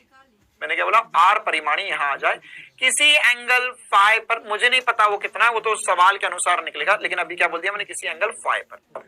तो ये परिमाणी जो होगा वो मेरा V आ जाएगा, V फाइनल V आ जाएगा, है ना? V क्या आ जाएगा? फाइनल V, मतलब कि इन सबको मिलाकर जो तुल्य वोल्टता यहां पर दी है मैंने उसका मान आ जाएगा। तो मैं क्या लिख सकता हूं? देखो ध्यान से, ये V की वैल्यू जो हो जाएगी वो हो जाएगी, देखो अगर ये मैं जो लिख रहा हूं ना वो ऐसा कैसा रट भी लिया ना तो तुम्हारा काम चल जाएगा इस चैप्टर में। VR का square plus VL minus VC का स्क्वायर, ये आएगा। ठीक है, परिमाणी है। परिमाणी मतलब क्या होता है सर? परिमाणी होता है सर यहां पर ये VR है, ये होगा A square plus B square का रूट, वही क्या होगा यहां पर भी वही होगा सर, यहां पर भी होगा सर V बराबर होगा VR का स्क्वायर प्लस प्लस VL का स्क्वायर VC का स्क्वायर। अब यहाँ पे VC हो जाएगा क्योंकि C बड़ा है। अब देखो यार, परिमाणी में C बड़ा हो L बड़ा हो उससे कोई फर्क नहीं पड़ता, VL माइनस VC का स्क्वायर करो या VC माइनस VL का स्क्वायर करो, बात तो बराबर ही आएगी। तो बस चक्कर ये होगा कि यहां पर इसका परिमाणी नीचे की तरफ आ जाएगा, ये V आ जाएगा और ये कोण फाई पर आएगा, ये नीचे आ जाएगा और ये ऊपर चले गया। तो इन दोनों में क्या डिफरेंस दिखा है तुम्हें ये बताओ पहले तो। ये तो तुम्हें परिमाणी दिखा, अब ये धारा के सापेक्ष बताओ क्या डिफरेंस दिख रहा है। तो सर धारा आपने यहां कहीं बनाई थी I, यहां पर भी धारा I हुई, तो अगर VL बड़ा हुआ VC से तो V फाई आगे होगा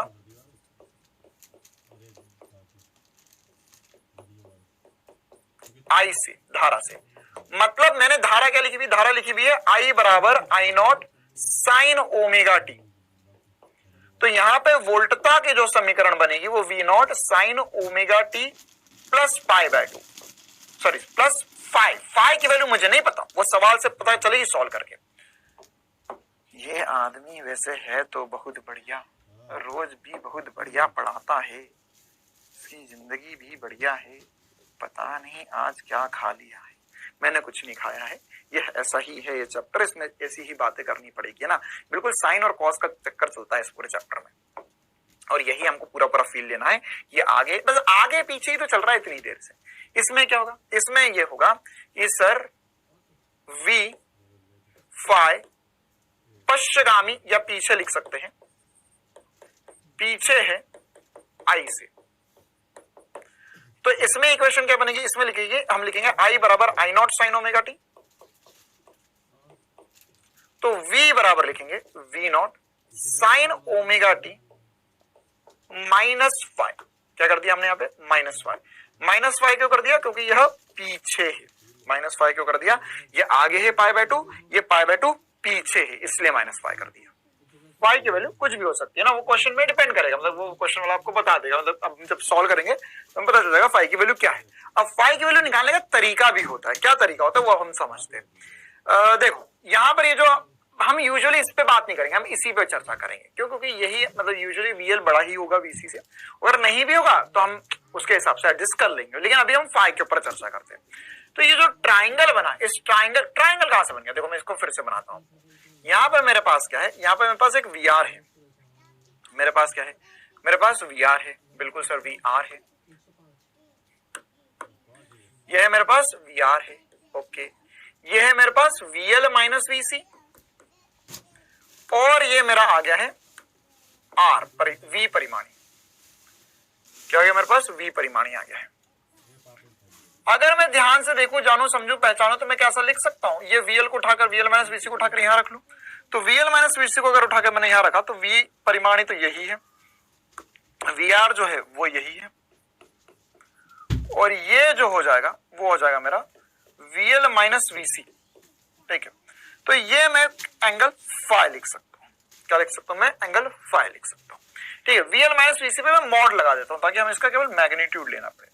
तो मैं यहां से एंगल फाई, देखो ये वही एंगल है फाई, ये वही वाला एंगल है, ये वाला फाई अब पता करना है हमें, मतलब बेसिकली ये कलांतर है आई और वी में। तो यहां पर हम क्या लिख सकते हैं, हम लिख सकते हैं टेन फाई जो होगा सर, टेन फाई जो होगा वह बराबर होना चाहिए लंब, लंब क्या है, वीएल माइनस वीसी, विभवांतर वीएल का माइनस विभवांतर वीसी का बटे में वीआर। तो ये हमारे पास टेन फाई की वैल्यू आ गई, ठीक है। तो ये छोटी छोटी सी बातें ऐसी हमसे निकालते बननी चाहिए, फाइव निकल सकता है, मतलब वीएल और वीसी दे दिए तो हम फाइव है सब कुछ निकाल देंगे, ठीक है। चलो, तो अब ये वी का मान हमें आ गया, आई का मान भी हमें, आई और वी में संबंध भी हमें ऑलरेडी पता है। लेकिन अगर आई और वी में संबंध पे और थोड़ी सी गौर फरमाए तो हमें एक्चुअल में ये पता होता है सर कि आई बराबर होता है वी बटे में प्रतिरोध। तो अब अगर हमें इन सब का तुल्य लिखना है, इन तीनों का तुल्य बनाना, तो इन तीनों का तुल्य प्रतिरोध क्या होगा, कैसे निकाल सकते हो, तो अब उस पर थोड़ी सी चर्चा करते हैं। देखो मैं इक्वेशन उठा रहा हूं यहां से, v बराबर, v परिमाणी जो है वो है अंडर रूट वी आर का square plus VL minus VC का स्क्वायर। अब मेरे पास वी आर क्या है, वी एल क्या है, वीसी क्या है, ये निकालते हैं। अच्छा, वी क्या होगा, वी होगा, वी आर क्या होगा ये समझ लेते पहले। वी आर होगा आई इंटू आर का square plus I into XL minus I into XC का स्क्वायर।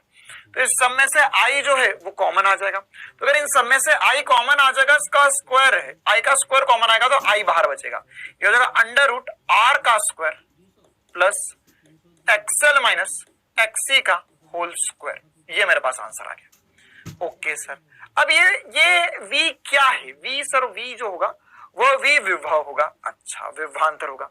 अब अगर मैं यहां पर v आरएमएस ले रहा हूं तो यहां पे i आरएमएस आएगा, या v का शिखर मान ले रहा हूं तो यहाँ पे i का भी शिखर मान रखना पड़ेगा। देखो v और i में सीधी सीधी बात है, सीधा सा संबंध, जो यहां रखो वही का वही यहां पर भी रखना पड़ेगा। तो यहां पर अगर मैं देखो तो v बराबर आई आर जैसी कंडीशन बनी, तो ये पूरा जो है, ये पूरा जो है इसे हम चिन्हित करते हैं z से। किससे चिन्हित करेंगे, z से। तो जाएगा i बराबर v, या हम लिख सकते हैं i बराबर होगा v बटे में z, और ये जो z है हमारा कहलाता है इंपिडेंस। z क्या है, इंपिडेंस या प्रतिघात, क्या कह रहा था, प्रतिघात। अच्छा, इस प्रतिघात को प्रतिबाधा नहीं बोले, प्रतिघात मतलब कि सब है उसमें। आर देखो दो भी होंगे, आर एक्सएल होगा तो भी प्रतिघात लिख देंगे, आर एक्सी होगा तो भी प्रतिघात ही लिखेंगे, उसके लिए नाम जो है प्रतिघात ही देंगे हम। तो बहुत इंपॉर्टेंट सी बात पता चली हमें कि सर हमारा जो z है, z वो z जो है वो उसका मान आ गया हमारे पास अंडर रूट आर का square plus XL minus XC का होल स्क्वायर। मतलब मैं यहां से पता कर सकता हूं, कि यहां पर जो एक्स, अगर मैं एक्सएल और एक्सी का मान रखूं तो यहां से मेरे पास z की वैल्यू आ जाएगी बिना किसी बड़ी समस्या के। ये बहुत जोरदार मजेदार सी बात मुझे पता चल गई। मतलब मैं डायरेक्टली इनडायरेक्टली आर तुल्य निकाल पा रहा हूं यहां से। अच्छा सर बहुत बढ़िया, बहुत मजा आ गया इसमें। तो अब इसका क्या करना है, पहली बात तो इसको याद रखना है। अच्छा, अब हमने जैसे ये विभव का त्रिभुज बनाया वैसे इसका भी त्रिभुज बना सकते हैं। इसे हम बोलते हैं इंपीडेंस ट्राइंगल। क्या नाम देते हैं, इंपीडेंस ट्राइंगल। ये क्या होगा, ये ऐसा बनेगा। देखो अगर मैं चाहूं तो मुझे ये समझ में आ गया सर कि यहां पर इसमें V है, ये VR है, VL है, VC है, तो धारा तो सब में समान थी, तो धारा जो है वो सब में समान ही होगी। तो अगर मैं चाहूं तो मैं ऐसा लिख सकता हूं सर कि यहां पर Z, जैसे यहां पर Z, ये V परिमाणी निकाला मैंने, तो वैसे यहां पर क्या होगा, Z जो हो इन सबका परिमाणी है। तो यहां पर क्या रहा होगा, यहां पर रहा होगा एक्सएल माइनस एक्सी, जैसे वहां पर VL माइनस VC है, तो धारा निकालू मैं उसमें से या धारा से डिवाइड कर दूं तो क्या बन जाएगा, एक्सएल माइनस एक्सी बन जाएगा।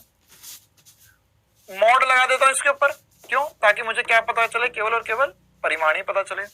बटे में होगा आर और ये बन जाएगा जेड और यहां पर हो जाएगा एंगल फाई। तो मैं चाहूं तो यहां से भी फाई की वैल्यू निकाल सकता हूं। 90% केसेस में हम यहीं से निकालने वाले हैं। ये जो सब कुछ लिखवा रहा हूं तुम्हें सारी हर एक बात बोर्ड पे लिखी हुई एक फॉर्मूला है, हर एक बात जो बोर्ड पे लिखी हुई वो हर एक फॉर्मूला है। यहां पर अगर मैं tan फाई लिखना चाहूं इस कंडीशन में, देखो आप चाहते तो यहां से भी लिख सकते हो। कैसे लिख सकते हो, v बराबर आई आर लिखोगे तो v बराबर आई इंटू एक्सएल लिखोगे, आई इंटू, देखो क्या डिराइव करने का बोल रहा हूं मैं तुम्हें, ये VL माइनस VC बटे में R लिखा हुआ है, तो VL को क्या लिखोगे, I into XL minus I into XC बटे में I इंटू, अच्छा ये VR था तो हो जाएगा I इंटू R, तो I कॉमन होकर कैंसिल हो जाएगा तो हो जाएगा एक्सएल माइनस एक्सी बटे में R। अरे I कॉमन होकर कैंसिल हो रहा है, हाँ, तो वैसे ही आई कॉमन होकर कैंसिल हो गया। तो ऐसे भी समझ सकते हैं हम, या हम इसे दूसरे तरीके से भी समझ सकते हैं। क्या दूसरे तरीके से समझ सकते हैं, हम चाहे तो यहाँ पर सीधे सीधे वैल्यू लिख देते हैं। ये वैल्यू कितनी आ जाएगी, आ जाएगी एक्सएल माइनस एक्सी बटे में आर। ये जो होगा ये हमारा tan फाई कहलाएगा। यह कहलाता है हमारा tan फाई कहलाता है, एक्सएल माइनस एक्सी बटे में आर। बहुत इंपॉर्टेंट सी बात। चलिए, तो ये इंपीडेंस ट्राइंगल वगैरह की बातें कर ली। मतलब हमने मोटा मोटी तौर पे क्या क्या समझ लिया, हमने मोटा मोटी तौर पे ये समझ लिया कि हमको अगर विभव परिमाणी निकालना है तो परिमाणी विभव का ये सूत्र लगाएंगे हम। यह इंपॉर्टेंट सी बात है, परिमाणी विभव का ये सूत्र लगाएंगे हम, ठीक है। इसके अलावा अगर हमें z या इन सब का तुल्य निकालना है तो उसके लिए ये वाला सूत्र लगेगा, कोण निकालने के लिए वाला सूत्र लगेंगे, और v बराबर आई आर तो होता ही होता है। अच्छा, अब यहां पर हम इनका एक ग्राफ भी बना देते हैं आपको। कैसा ग्राफ बनेगा, यहाँ पर अगर मैं बना रहा हूं यहाँ पर z और ओमेगा के मध्य ग्राफ, क्योंकि देखो यहाँ पर क्या है, ये वाला अगर मैं z वाला सूत्र लिखूं तो z वाला सूत्र है z बराबर होगा अंडर रूट आर का square plus omega L minus 1 by omega C का स्क्वायर। तो अगर z और ओमेगा के मध्य ग्राफ बनाओगे आप तो क्या होगा बेटा, ओमेगा या f भी लिख सकते। तो हमारे पास अगर केवल पहले L होता था तो L के लिए ऐसा ग्राफ बनता था, C के लिए ऐसा ग्राफ बनता था। अब L भी है, C भी है और R भी है, तो ग्राफ जो बनेगा वो इस प्रकार से कुछ ग्राफ बनने वाला है। एक समय आएगा, ये एक ओमेगा का मान होगा जिसमें Z का मान न्यूनतम होगा, Z का मान न्यूनतम होगा, और यह जो कंडीशन होती है इसे ओमेगा नॉट या रेजोनेंस की कंडीशन बोलेंगे, जो हम आने वाले समय में देखेंगे, ठीक है। अभी बस हम ग्राफ इतना छोटा सा ध्यान रख सकते हैं, इस ग्राफ को हम अगले आने वाले समय में और डिटेल में पढ़ेंगे। अच्छा, अभी मैं इसमें और भी कुछ इंपॉर्टेंट सी बात करना चाहता हूं। मैं बात करना चाहता हूं इसमें शक्ति की। किसकी बात करना चाहता हूं मैं इसमें, शक्ति। शक्ति, अब जो मैं बात बोलने जा रहा हूं वो शक्ति वेव सभी में होगा। अच्छा, उससे पहले ये बताओ यार, कि अगर मैंने तुम्हें यहां पर ये पूरा पढ़ा दिया ना, मैंने क्या पढ़ा दिया तुम्हें, एल आर सी तीनों होंगे, तो अब क्या केवल आर और एल होते तो सॉल्व कर रहे थे, आर और एल होंगे सर तो क्या करना होगा, अगर मुझे वी निकालना है तो यहां से सी हटा लूंगा, यहां से वीसी हटा लूंगा, या यहां से एक्सएल हटा लूंगा, तो मैं पूरे के पूरे सारी चीजें वही होगी, यहां से भी एक्सएल हटा दूंगा, सारी चीजें एग्जैक्टली वैसी की वैसी होगी और आंसर आएंगे मेरे बिना किसी समस्या के। क्लियर है मामला? चलिए सर बहुत बढ़िया है, तो बहुत गजब बात पढ़ा दी आपने। अब अगर मुझे शक्ति लिखना है ना, शक्ति, तो शक्ति क्या होगी, अब मुझे किसी भी क्षण पर शक्ति लिखना है, इसमें देखो, अगर मैं, तुम ये समझो यार इस चीज को कि अगर मैं ये सॉल्व कर सकता हूं ना तो मैं इस दुनिया में कुछ भी सॉल्व कर सकता हूं। अगर मैं ये कर सकता हूं तो इसमें V L V C V R दिया हुआ हो या इन तीनों का मिक्सचर हो तो मैं कुछ भी कर सकता हूं, मतलब दो भी हो तो भी कर सकता हूं, अकेला होगा तो भी कर सकता हूं, अगर मेरे को ये आता है तो अगर मैं इसमें शक्ति लिखना चाहता हूं, शक्ति क्या होगी, शक्ति होती है सर V इंटू आई, तो अगर किसी भी क्षण पे सूत्र लिखूंगा तो V naught sine omega t into I naught sine omega t plus 5, ठीक है, क्योंकि धारा ये आगे भी हो सकती है पीछे, मेरे को कुछ नहीं पता, हो सकता है कि ये कंडीशन हो सकता है ये वाली कंडीशन हो सकता है इसमें प्लस वाई आ रहा हो, उसमें प्लस वाई आ रहा हो, कुछ भी हो सकता है, -5 वगैरह कुछ भी, तो मैं एक ऐसी जनरल कंडीशन, तुम चाहो तुमको अच्छा लगता तो यहाँ पे +5 मान लो, कुछ भी रख के सॉल्व करो। अब जब हम इसे सॉल्व करेंगे तो यहां से जो वैल्यू आएगी वो कितनी आएगी, वो वैल्यू सर यहाँ पूरा जब हम सॉल्व करेंगे तो देखो इसको सॉल्व करना थोड़ा सा कठिन है, क्योंकि यहाँ पे V not into I not होगा, ठीक है। अब यहां है sign omega T into sine omega t plus 5, तो यहां पे समीकरण लेगा साइन सी प्लस साइन सी इंटू साइन डी का, उस पूरे को करना होगा हमें सॉल्व, ठीक है। अब हमें जो शक्ति लिखना है, हम शक्ति किसी भी क्षण पर लिख सकते हैं, तो यहाँ पे अगर टी के समय टी के रूप में आंसर आ रहा है तो किसी भी क्षण पर, लेकिन वो हमें कभी भी किसी भी क्षण पर शक्ति नहीं पूछेगा तो ये क्या है, किसी भी क्षण पर शक्ति, पी किसी भी क्षण पर यहाँ पे वैल्यू उठाकर रख लो। जैसे अगर हमें बोला कि सर टी बराबर, ये टी के पदों में मुझे शक्ति बताओ, तो टी के पदों में ये शक्ति होगी, लेकिन वो हमें ऐसा कभी नहीं पूछेगा, 99% चांसेस है हमसे पूछा जाएगा पी एवरेज, क्या पूछा जाएगा, औसत शक्ति, मतलब औसत शक्ति एक चक्कर में कितनी होगी, औसत शक्ति एक चक्कर में या एक साइकिल में, एक चक्कर में औसत शक्ति कितनी होगी, तो यहां पर हम बोलेंगे V naught I naught cos phi by 2, cos phi by 2, या ऐसा याद करने में सर कठिनाई, ये क्या लिख दिया आपने, तो इसको हम लिख सकते हैं, देखो V नॉट बटा √2 इन टू आई नॉट बटा √2 लिख रहा हूं मैं इसे cos phi, या मैं इसे लिख सकता हूं ये V नॉट बटा √2 VRMS हो गया, ये IRMS हो गया, तो जो शक्ति आएगी मैं P और या औसत शक्ति जो लिख सकता हूं वो लिख सकता हूं VRMS IRMS cos phi, क्या लिख सकता हूं मैं, PRMS VRMS IRMS cos phi, ये मेरा औसत शक्ति का सूत्र होगा। मतलब कि अगर मैं जब भी एक चक्कर के लिए बात करूंगा, मतलब क्या हुआ कि अगर एक साइकिल कंप्लीट हुई, मतलब वो हमसे शक्ति पूछेगा हर साइकिल में, मतलब जैसे साइन इतना हो गया, तो हर एक चक्कर में कितना शक्ति वेव होगा, तो वहां पर हम लिखेंगे VRMS IRMS cos phi, ये आंसर आएगा हमारा हमेशा।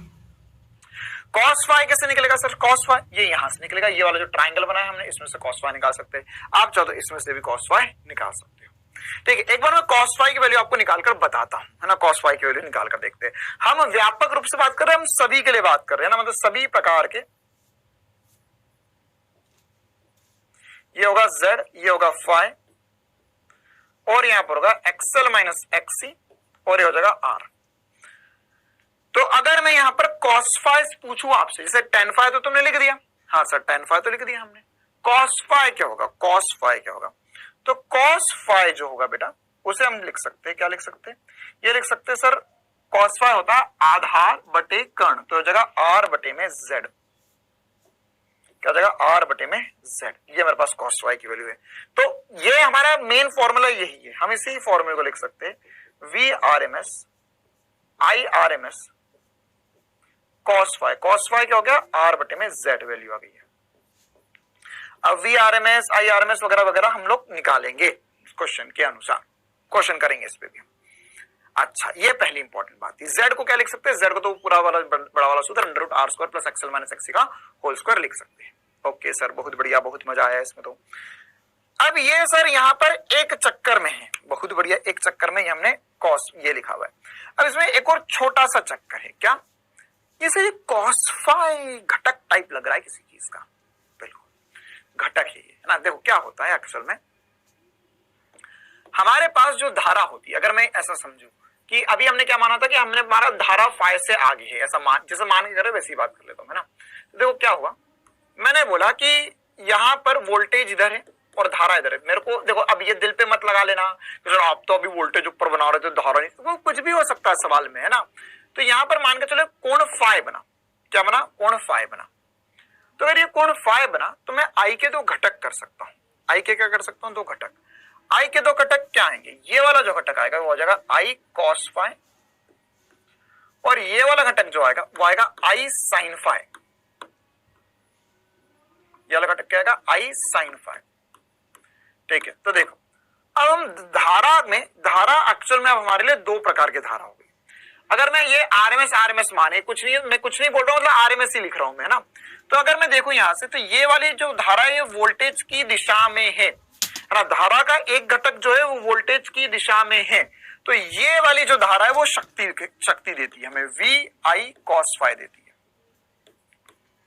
ठीक है, लेकिन अगर मैं यहां पर धारा का ये वाला घटक बात करूं जो क्या है आई, देखो ये आई कॉस फाई क्या दे रहा है? शक्ति दे रहा है हमें। लेकिन धारा के एक घटक की बात करूं जो है आई साइन फाई, कितना है? आई साइन फाई। तो अगर आई साइन फाई की मैं बात करूं तो ये वाला जो घटक है वो वोल्टेज की दिशा के लंबवत है, मतलब वोल्टेज की दिशा में नहीं है। अब शक्ति क्या होती है? V × I। तो इस दिशा में वोल्टेज 0 है, इस दिशा में धारा है, तो इसकी यहां पर शक्ति जो होगी आई साइन फाई से P जो होगा वो 0 आएगा, शक्ति जो है 0 आएगी। मतलब इस धारा को आई साइन फाई को हम कहते हैं वॉटलेस करंट। क्या कहते हैं? वॉटलेस करंट, शक्तिहीन धारा, शक्तिहीन धारा। मतलब ये धारा का वो घटक है जो आपको शक्ति नहीं देगा, मतलब उसमें उसके कारण शक्ति वह 0 होगा। यहाँ पे आई साइन फाई शक्तिहीन धारा है, वॉटलेस करंट होता है। आई कॉस फाई जो होता है वो हमेशा शक्ति देता है। तो ये उसका और इन डेप्थ फील है ना, VRMS IRMS cos फाई का। अच्छा, अब शक्ति पर ही और चर्चा करते हैं। अगर मान के चलो मेरे पास ऐसा होता, कैसा होता कि मेरे पास एक परिपथ है जिसमें केवल प्रतिरोध है और यहां पर ये एक संधारित्र, ये एक R लगा हुआ है और ये एक V वोल्टता वाला प्रत्यावर्ती स्रोत लगा हुआ है। तो इसके लिए यहां पर XL और XC क्या हो चुका है? XL और XC दोनों हो चुके हैं 0। XL और XC क्या है? 0 है। तो मैं तुमसे पूछूं इसके लिए Z की वैल्यू क्या है? तो Z की वैल्यू क्या होती है? Z की वैल्यू होती है XL और XC 0 होगा तो सर Z बराबर R आ गया। Z बराबर क्या आ गया? R आ गया। तो Z बराबर हो गया है इसमें R, क्योंकि Z क्या इंपेडेंस उसमें XL XC और R है, तो XL और XC है ही नहीं, तो क्या बचा? R बचा।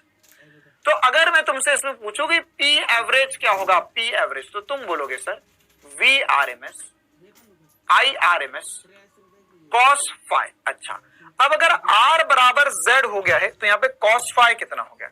cos फाई कितना हो गया? तो cos फाई जो होगा सर इस कंडीशन में R बराबर Z, है ना, R बराबर Z। अच्छा, cos फाई जो कि हमारे शक्ति में आ रहा है, इसलिए हम इसे पावर फैक्टर भी कहते हैं। ठीक है, एक और छोटी सी बात यहाँ पे लिख लो, यहाँ लिख लेते हो यार, अभी मेरे को थोड़ा सा याद आया, मेरे को एक्चुअल में यहाँ पर बताना था लेकिन फिर मैं उसमें कूद गया गलती से।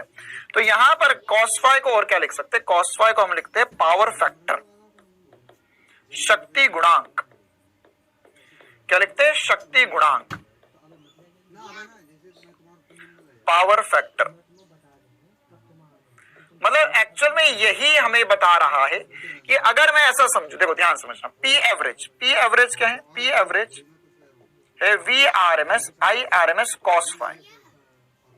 तो अगर cos फाई या पावर फैक्टर हमें बता रहा है कि हमारा शक्ति वेव कितना होगा, कि अधिकतम मान तो VRMS IRMS है, उसमें cos phi का मल्टीप्लाई करते तो उतने गुना कम होता, cos phi की वैल्यू हमेशा 0 से 1 के बीच में आती है, तो पी एवरेज कम होता जाएगा। जैसे यहां पर देखो, यहां पर r बराबर z आ गया है, तो cos phi की वैल्यू क्या हो गई है, cos phi की वैल्यू हो गई है 1, मतलब मैं बोलूंगा कि शक्ति गुणांक आ गया है 1, शक्ति गुणांक 1 आ गया है, मतलब कि पूरी शक्ति जो है, पूरी शक्ति जो है V into V R M S into I R M S वो नष्ट हो जाएगी, वो क्या हो जाएगी, नष्ट हो जाएगी। cos phi की वैल्यू कितनी आ गई है, 1 आती है। किसके लिए 1 आई है, पूर्णतः प्रतिरोध परिपथ के लिए cos phi क्या हो गया है, 1 हो गया है ना, शक्ति गुणांक 1 आया है। cos phi की जगह आपको शक्ति गुणांक भी बोल देगा, तो शक्ति गुणांक कितना आता है इसके लिए, 1 आता है, शक्ति गुणांक 1 आता है। अच्छा सर, अगर इसी प्रकार से मेरे पास पूर्णतः प्रेरकीय परिपथ हो तो क्या होगा इसमें, देखते हैं भैया क्या होता है इसमें। तो ये होगा मेरे लिए कुछ एक्सेल होगा। अच्छा, अब यहाँ पे R तो 0 है और XC भी 0 है। ओके सर, तो अब मेरे लिए अगर R 0 हो गया है, पूरी शक्ति जो है V into V R M S into I R M S वो नष्ट हो जाएगी, वो क्या हो जाएगी, नष्ट हो जाएगी। cos phi की वैल्यू कितनी आ गई है, 1 आती है। किसके लिए 1 आई है, पूर्णतः प्रतिरोध परिपथ के लिए cos phi क्या हो गया है, 1 हो गया है ना, शक्ति गुणांक 1 आया है। cos phi की जगह आपको शक्ति गुणांक भी बोल देगा, तो शक्ति गुणांक कितना आता है इसके लिए, 1 आता है, शक्ति गुणांक 1 आता है। अच्छा सर, अगर इसी प्रकार से मेरे पास पूर्णतः प्रेरकीय परिपथ हो तो क्या होगा इसमें, देखते हैं भैया क्या होता है इसमें। तो ये होगा मेरे लिए कुछ एक्सेल होगा। अच्छा, अब यहाँ पे R तो 0 है और XC भी 0 है। ओके सर, तो अब मेरे लिए अगर R 0 हो गया है, R 0 हो गया है, तो मैं यहाँ पे अगर cos phi पूछूं तुमसे, cos phi, तो cos phi क्या है, R बटा Z, तो R तो क्या हो गया सर, 0 हो गया है। Z, यहाँ पर Z किसके बराबर होगा, यहाँ पर तो सर Z जो होगा वह XL के बराबर होगा। अरे मेरे प्यारे, यहाँ पर 3 चीजें हैं Z में, R, XL, XC, तो अगर मान के चलो R भी नहीं है, XC भी नहीं है, तो क्या होगा, Z बराबर XL आ जाएगा। इसीलिए तो मैंने याद कर, क्लास के स्टार्टिंग में क्या लिखा था, क्लास के स्टार्टिंग में जो बताया था मैंने, ये एक्सेल जो है इसे हम प्रेरकीय प्रतिघात बोल देते हैं। क्यों, क्योंकि अगर मान के चलो केवल यही है परिपथ में, तो एक्सेल बराबर या जो प्रेरकीय प्रतिघात Z जो बराबर होगा वो किसके बराबर होगा, एक्सेल के बराबर आ जाएगा। Z जो होगा वो R के बराबर और Z जो होगा XC के बराबर आएगा। कब, जब केवल L परिपथ, केवल C परिपथ और केवल R परिपथ हो, है ना। और Z को V0 बटा I0 या VRMS बटा IRMS लिख सकते हैं बिना किसी समस्या के। ओके सर, तो यहां पर अगर मैं ध्यान से देखूं तो ये cos phi क्या हो गया, R 0 का, तो cos phi हो गया 0, मतलब शक्ति गुणांक जो है वह 0 आ गया,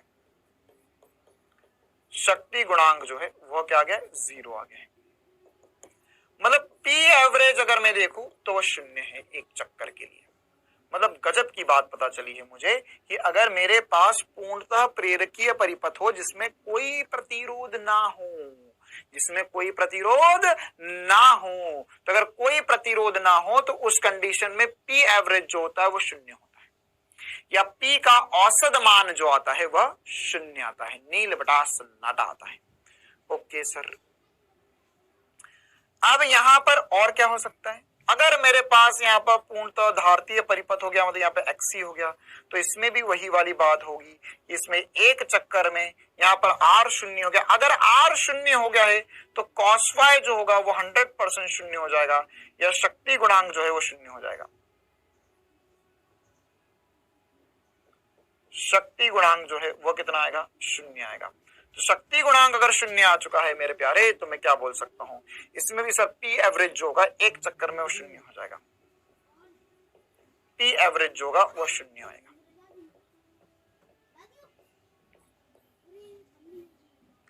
P एवरेज कितना आ जाएगा, 0 आ जाएगा। बस ये वाली बात है, हमें पता होना चाहिए बिना किसी समस्या के, बिल्कुल आसान सी बात है।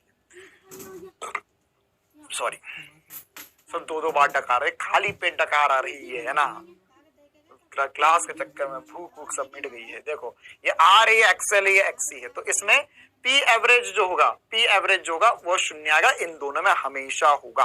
अच्छा, अगर इन दोनों में से दो दो का कॉम्बिनेशन आ जाता है, जैसे आर और एक्सएल का आ गया, तो जैसा भी मैंने सूत्र बनाया वहां से क्या निकाल सकते हो, कॉस फाई निकाल सकते हो। तो कॉस फाई शक्ति गुणांक की जो वैल्यू है हमेशा किसके बीच में आएगी, कॉस फाई है तो किसके बीच में होगा, 0 से 1। शक्ति गुणांक जो होगा पावर फैक्टर वह सदैव 0 से 1 होता है।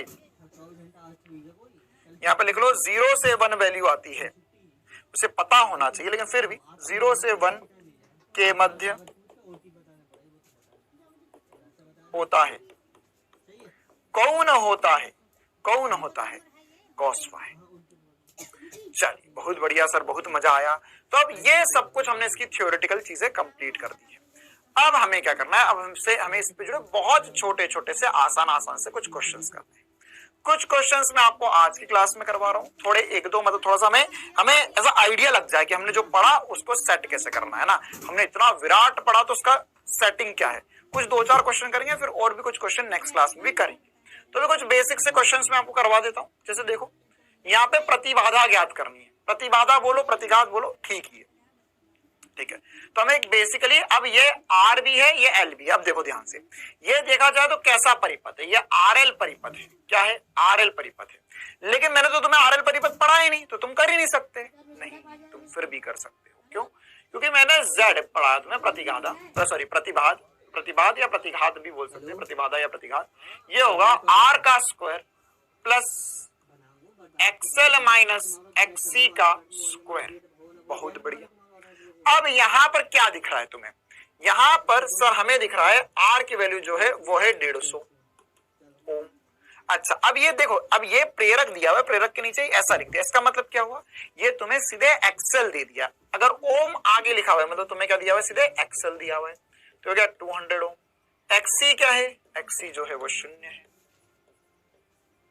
तो अगर हम ध्यान से देखें जेड को, तो जेड को क्या लिख सकते हैं सर, हम जेड को लिख सकते हो जाएगा अंडर रूट आर का स्क्वायर। आर का स्क्वायर है 150 का वर्ग प्लस 200 का वर्ग। ये मेरा आंसर आ गया, ठीक है। तो इस हिसाब से मैं इसको सॉल्व कर सकता हूं। कितना आएगा आंसर, अच्छा एक बार ऑप्शंस पे जाते हैं हम, है ना। इसको सॉल्व नहीं करेंगे हम, ऑप्शन से सॉल्व करेंगे। क्यों, देखो क्या आंसर 150 होगा, नहीं।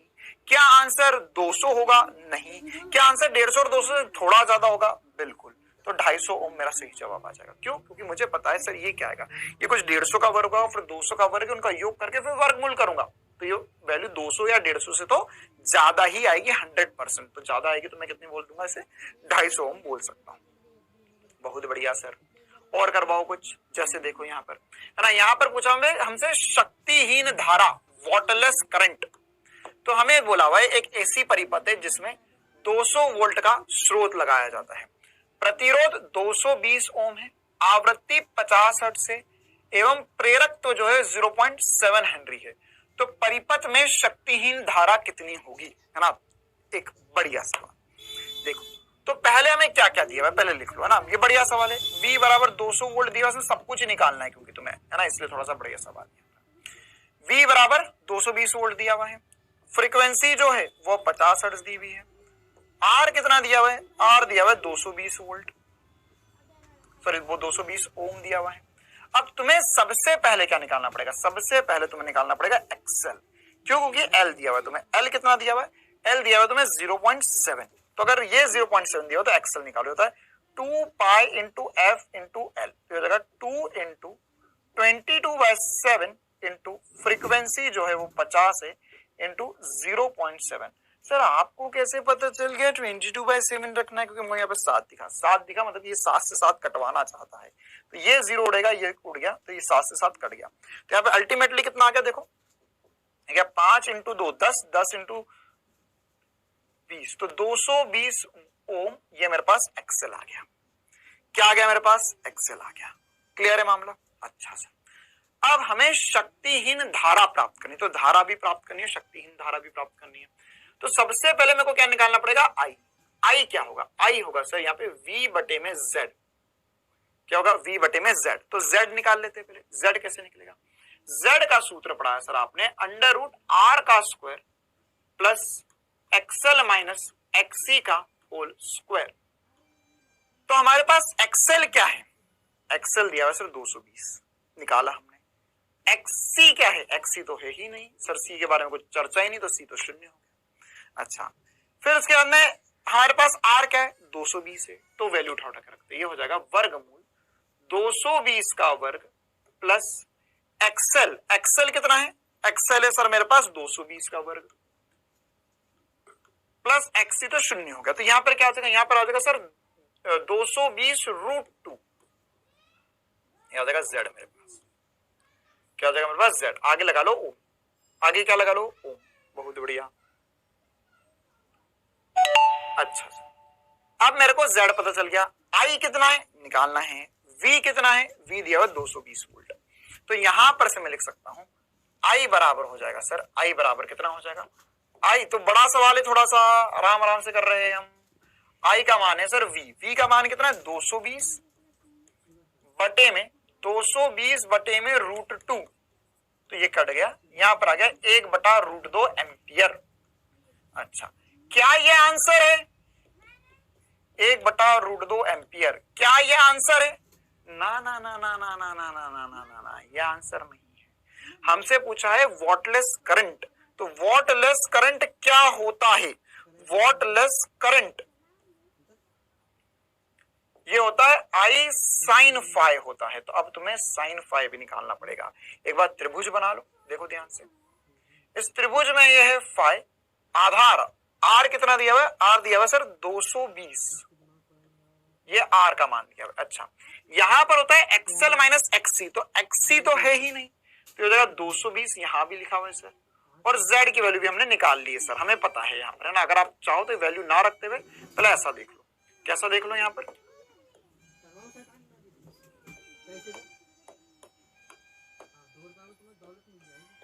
देख लो, ये कोण फाई है, ये है एक्सएल है यहाँ पर, और यहाँ पे आर है, यहाँ पर जेड है, ठीक है। क्यों, क्योंकि सर यहाँ पर एक्सएल माइनस एक्ससी तो है ही नहीं, तो धारा आ गई है 1/√2 into sine phi, sine phi क्या होता है लंब, ये होगा एक्सएल बटे में आर, एक्सएल और आर दोनों बराबर है, देखो ये भी 220 है, ये भी 220 है, मतलब कोण तो 45 डिग्री है यहाँ पर, ना। अगर आपसे कोई पूछे तो कोण का मान भी क्या बता सकते हो, 45 डिग्री बता सकते हो यहाँ से। अच्छा, तो यहाँ कितना हो जाएगा, ये 1/√2 इंटू 1, एक्सएल और एक्ससी बराबर है, सॉरी यहाँ पे आर जेड आएगा, है सर, कैसे कैसे सर, बेटा साइन फाई लिखना, साइन क्या होगा लंब बटे कण, तो एक्सएल बटे में आर आएगा, तो सॉरी एक्सएल बटे में जेड आएगा, कोण 45 डिग्री हो गया है यहाँ पर, तो कोण 45 डिग्री है, तो उसकी वैल्यू साइन फाइव, अगर साइन फाइव पूछता मैं से, तो साइन 45 कितना होता है 1/√2, तो ये वैल्यू उठाकर रख दो, या अगर आप चाहो तो एक्सएल की वैल्यू रखो यहाँ पे, तो एक्सएल की वैल्यू 220 बटे में जेड कितना आया था 220 इंटू √2, तो ये हो जाएगा 1/2 एम्पियर, ये मेरा आंसर है 1/2 एम्पियर या 0.5 एम्पियर। बहुत गजब का है ये सवाल, बहुत गजब का है सवाल, ध्यान से देखो, फिर से मैं पूरा सवाल बता रहा हूँ क्या क्या करना था, एक दो ऐसे सवाल कर लेंगे तो मैं सेट हो जाएगा सब कुछ। क्या क्या करना था, V की वैल्यू दी हुई है, F की वैल्यू दी हुई है, R की वैल्यू दी हुई है, हमें शक्तिहीन धारा, मतलब पहले धारा भी निकालनी है, फिर शक्तिहीन धारा निकालेंगे। तो पहले एक्सएल निकाला हमने, तो एक्सएल हमें कितना पता चल गया, एक्सएल जो आ गया सर 220 वोल्ट, 220 ओम आ गया, आर एल दिया हुआ था उससे। फिर हम निकालने गए जेड, तो जेड पता चला कि सर यहाँ पर आर और एक्सएल बराबर है, तो ये 220√2 हो गया मेरे पास। धारा कितनी आ गई, धारा होगी V बटे में जेड, तो हो गया 220 बटे में 220√2, तो 1/√2 धारा आ गई। लेकिन यह आंसर नहीं, ऑप्शन में देखो 0.7 भी 1/√2, 0.707। तो यहां पर वॉटलेस करंट, वॉटलेस करंट क्या होता है आई साइन फाई। अच्छा, साइन फाई क्या होगा, इस त्रिभुज से देखते हैं लंब बटे कर्ण, तो यहां से लंब बटे कर्ण करा तो 1/2 एम्पियर आंसर आ गया। क्लियर है मामला, चलो ओके, बहुत बढ़िया। चलो और क्वेश्चन देख लेते हैं, ऐसे हम लोग एक आधा क्वेश्चन और देख लेते, बाकी फिर हम नेक्स्ट क्लास में ही करेंगे। तो जैसे ये वाला क्वेश्चन दिया हुआ है, इसमें आर एल सी परिपथ, इसमें विभवांतर दिया हुआ, मतलब इसमें वी आर का मान दिया हुआ है, वीएल का मान दिया हुआ है और वीसी का मान दिया हुआ है। अब हमें यहाँ पर विद्युत वाहक बल निकालना है, वोल्टता निकालनी। तो V बराबर क्या होगा, V बराबर होगा √ऑफ वी आर का square plus VL minus VC का स्क्वायर। तो कितना होगा √VR, VR कितना है 30, तो 30 का वर्ग प्लस VL, VL कितना है 60, माइनस VC कितना है 100 का वर्ग, तो कितना हो जाएगा ये हो जाएगा वर्गमूल 30 का वर्ग प्लस कितना हो गया भैया, ये हो जाएगा सर 40 का वर्ग, तो टोटल कितना हो गया 50, 3 4 5 50 वोल्ट आंसर आ गई। क्लियर मामला। तो ऐसी छोटी छोटी सी बातें हमें पता होनी चाहिए। और भी कुछ सवाल है, बस आपको इसी फॉर्मूले पे सवाल आते रहेंगे, और भी कुछ थोड़े मुश्किल सवाल जो थोड़े अलग सवाल है निर्धारित तरीके से वगैरह के, वो मैं आपको अगली क्लास में करवा दूंगा।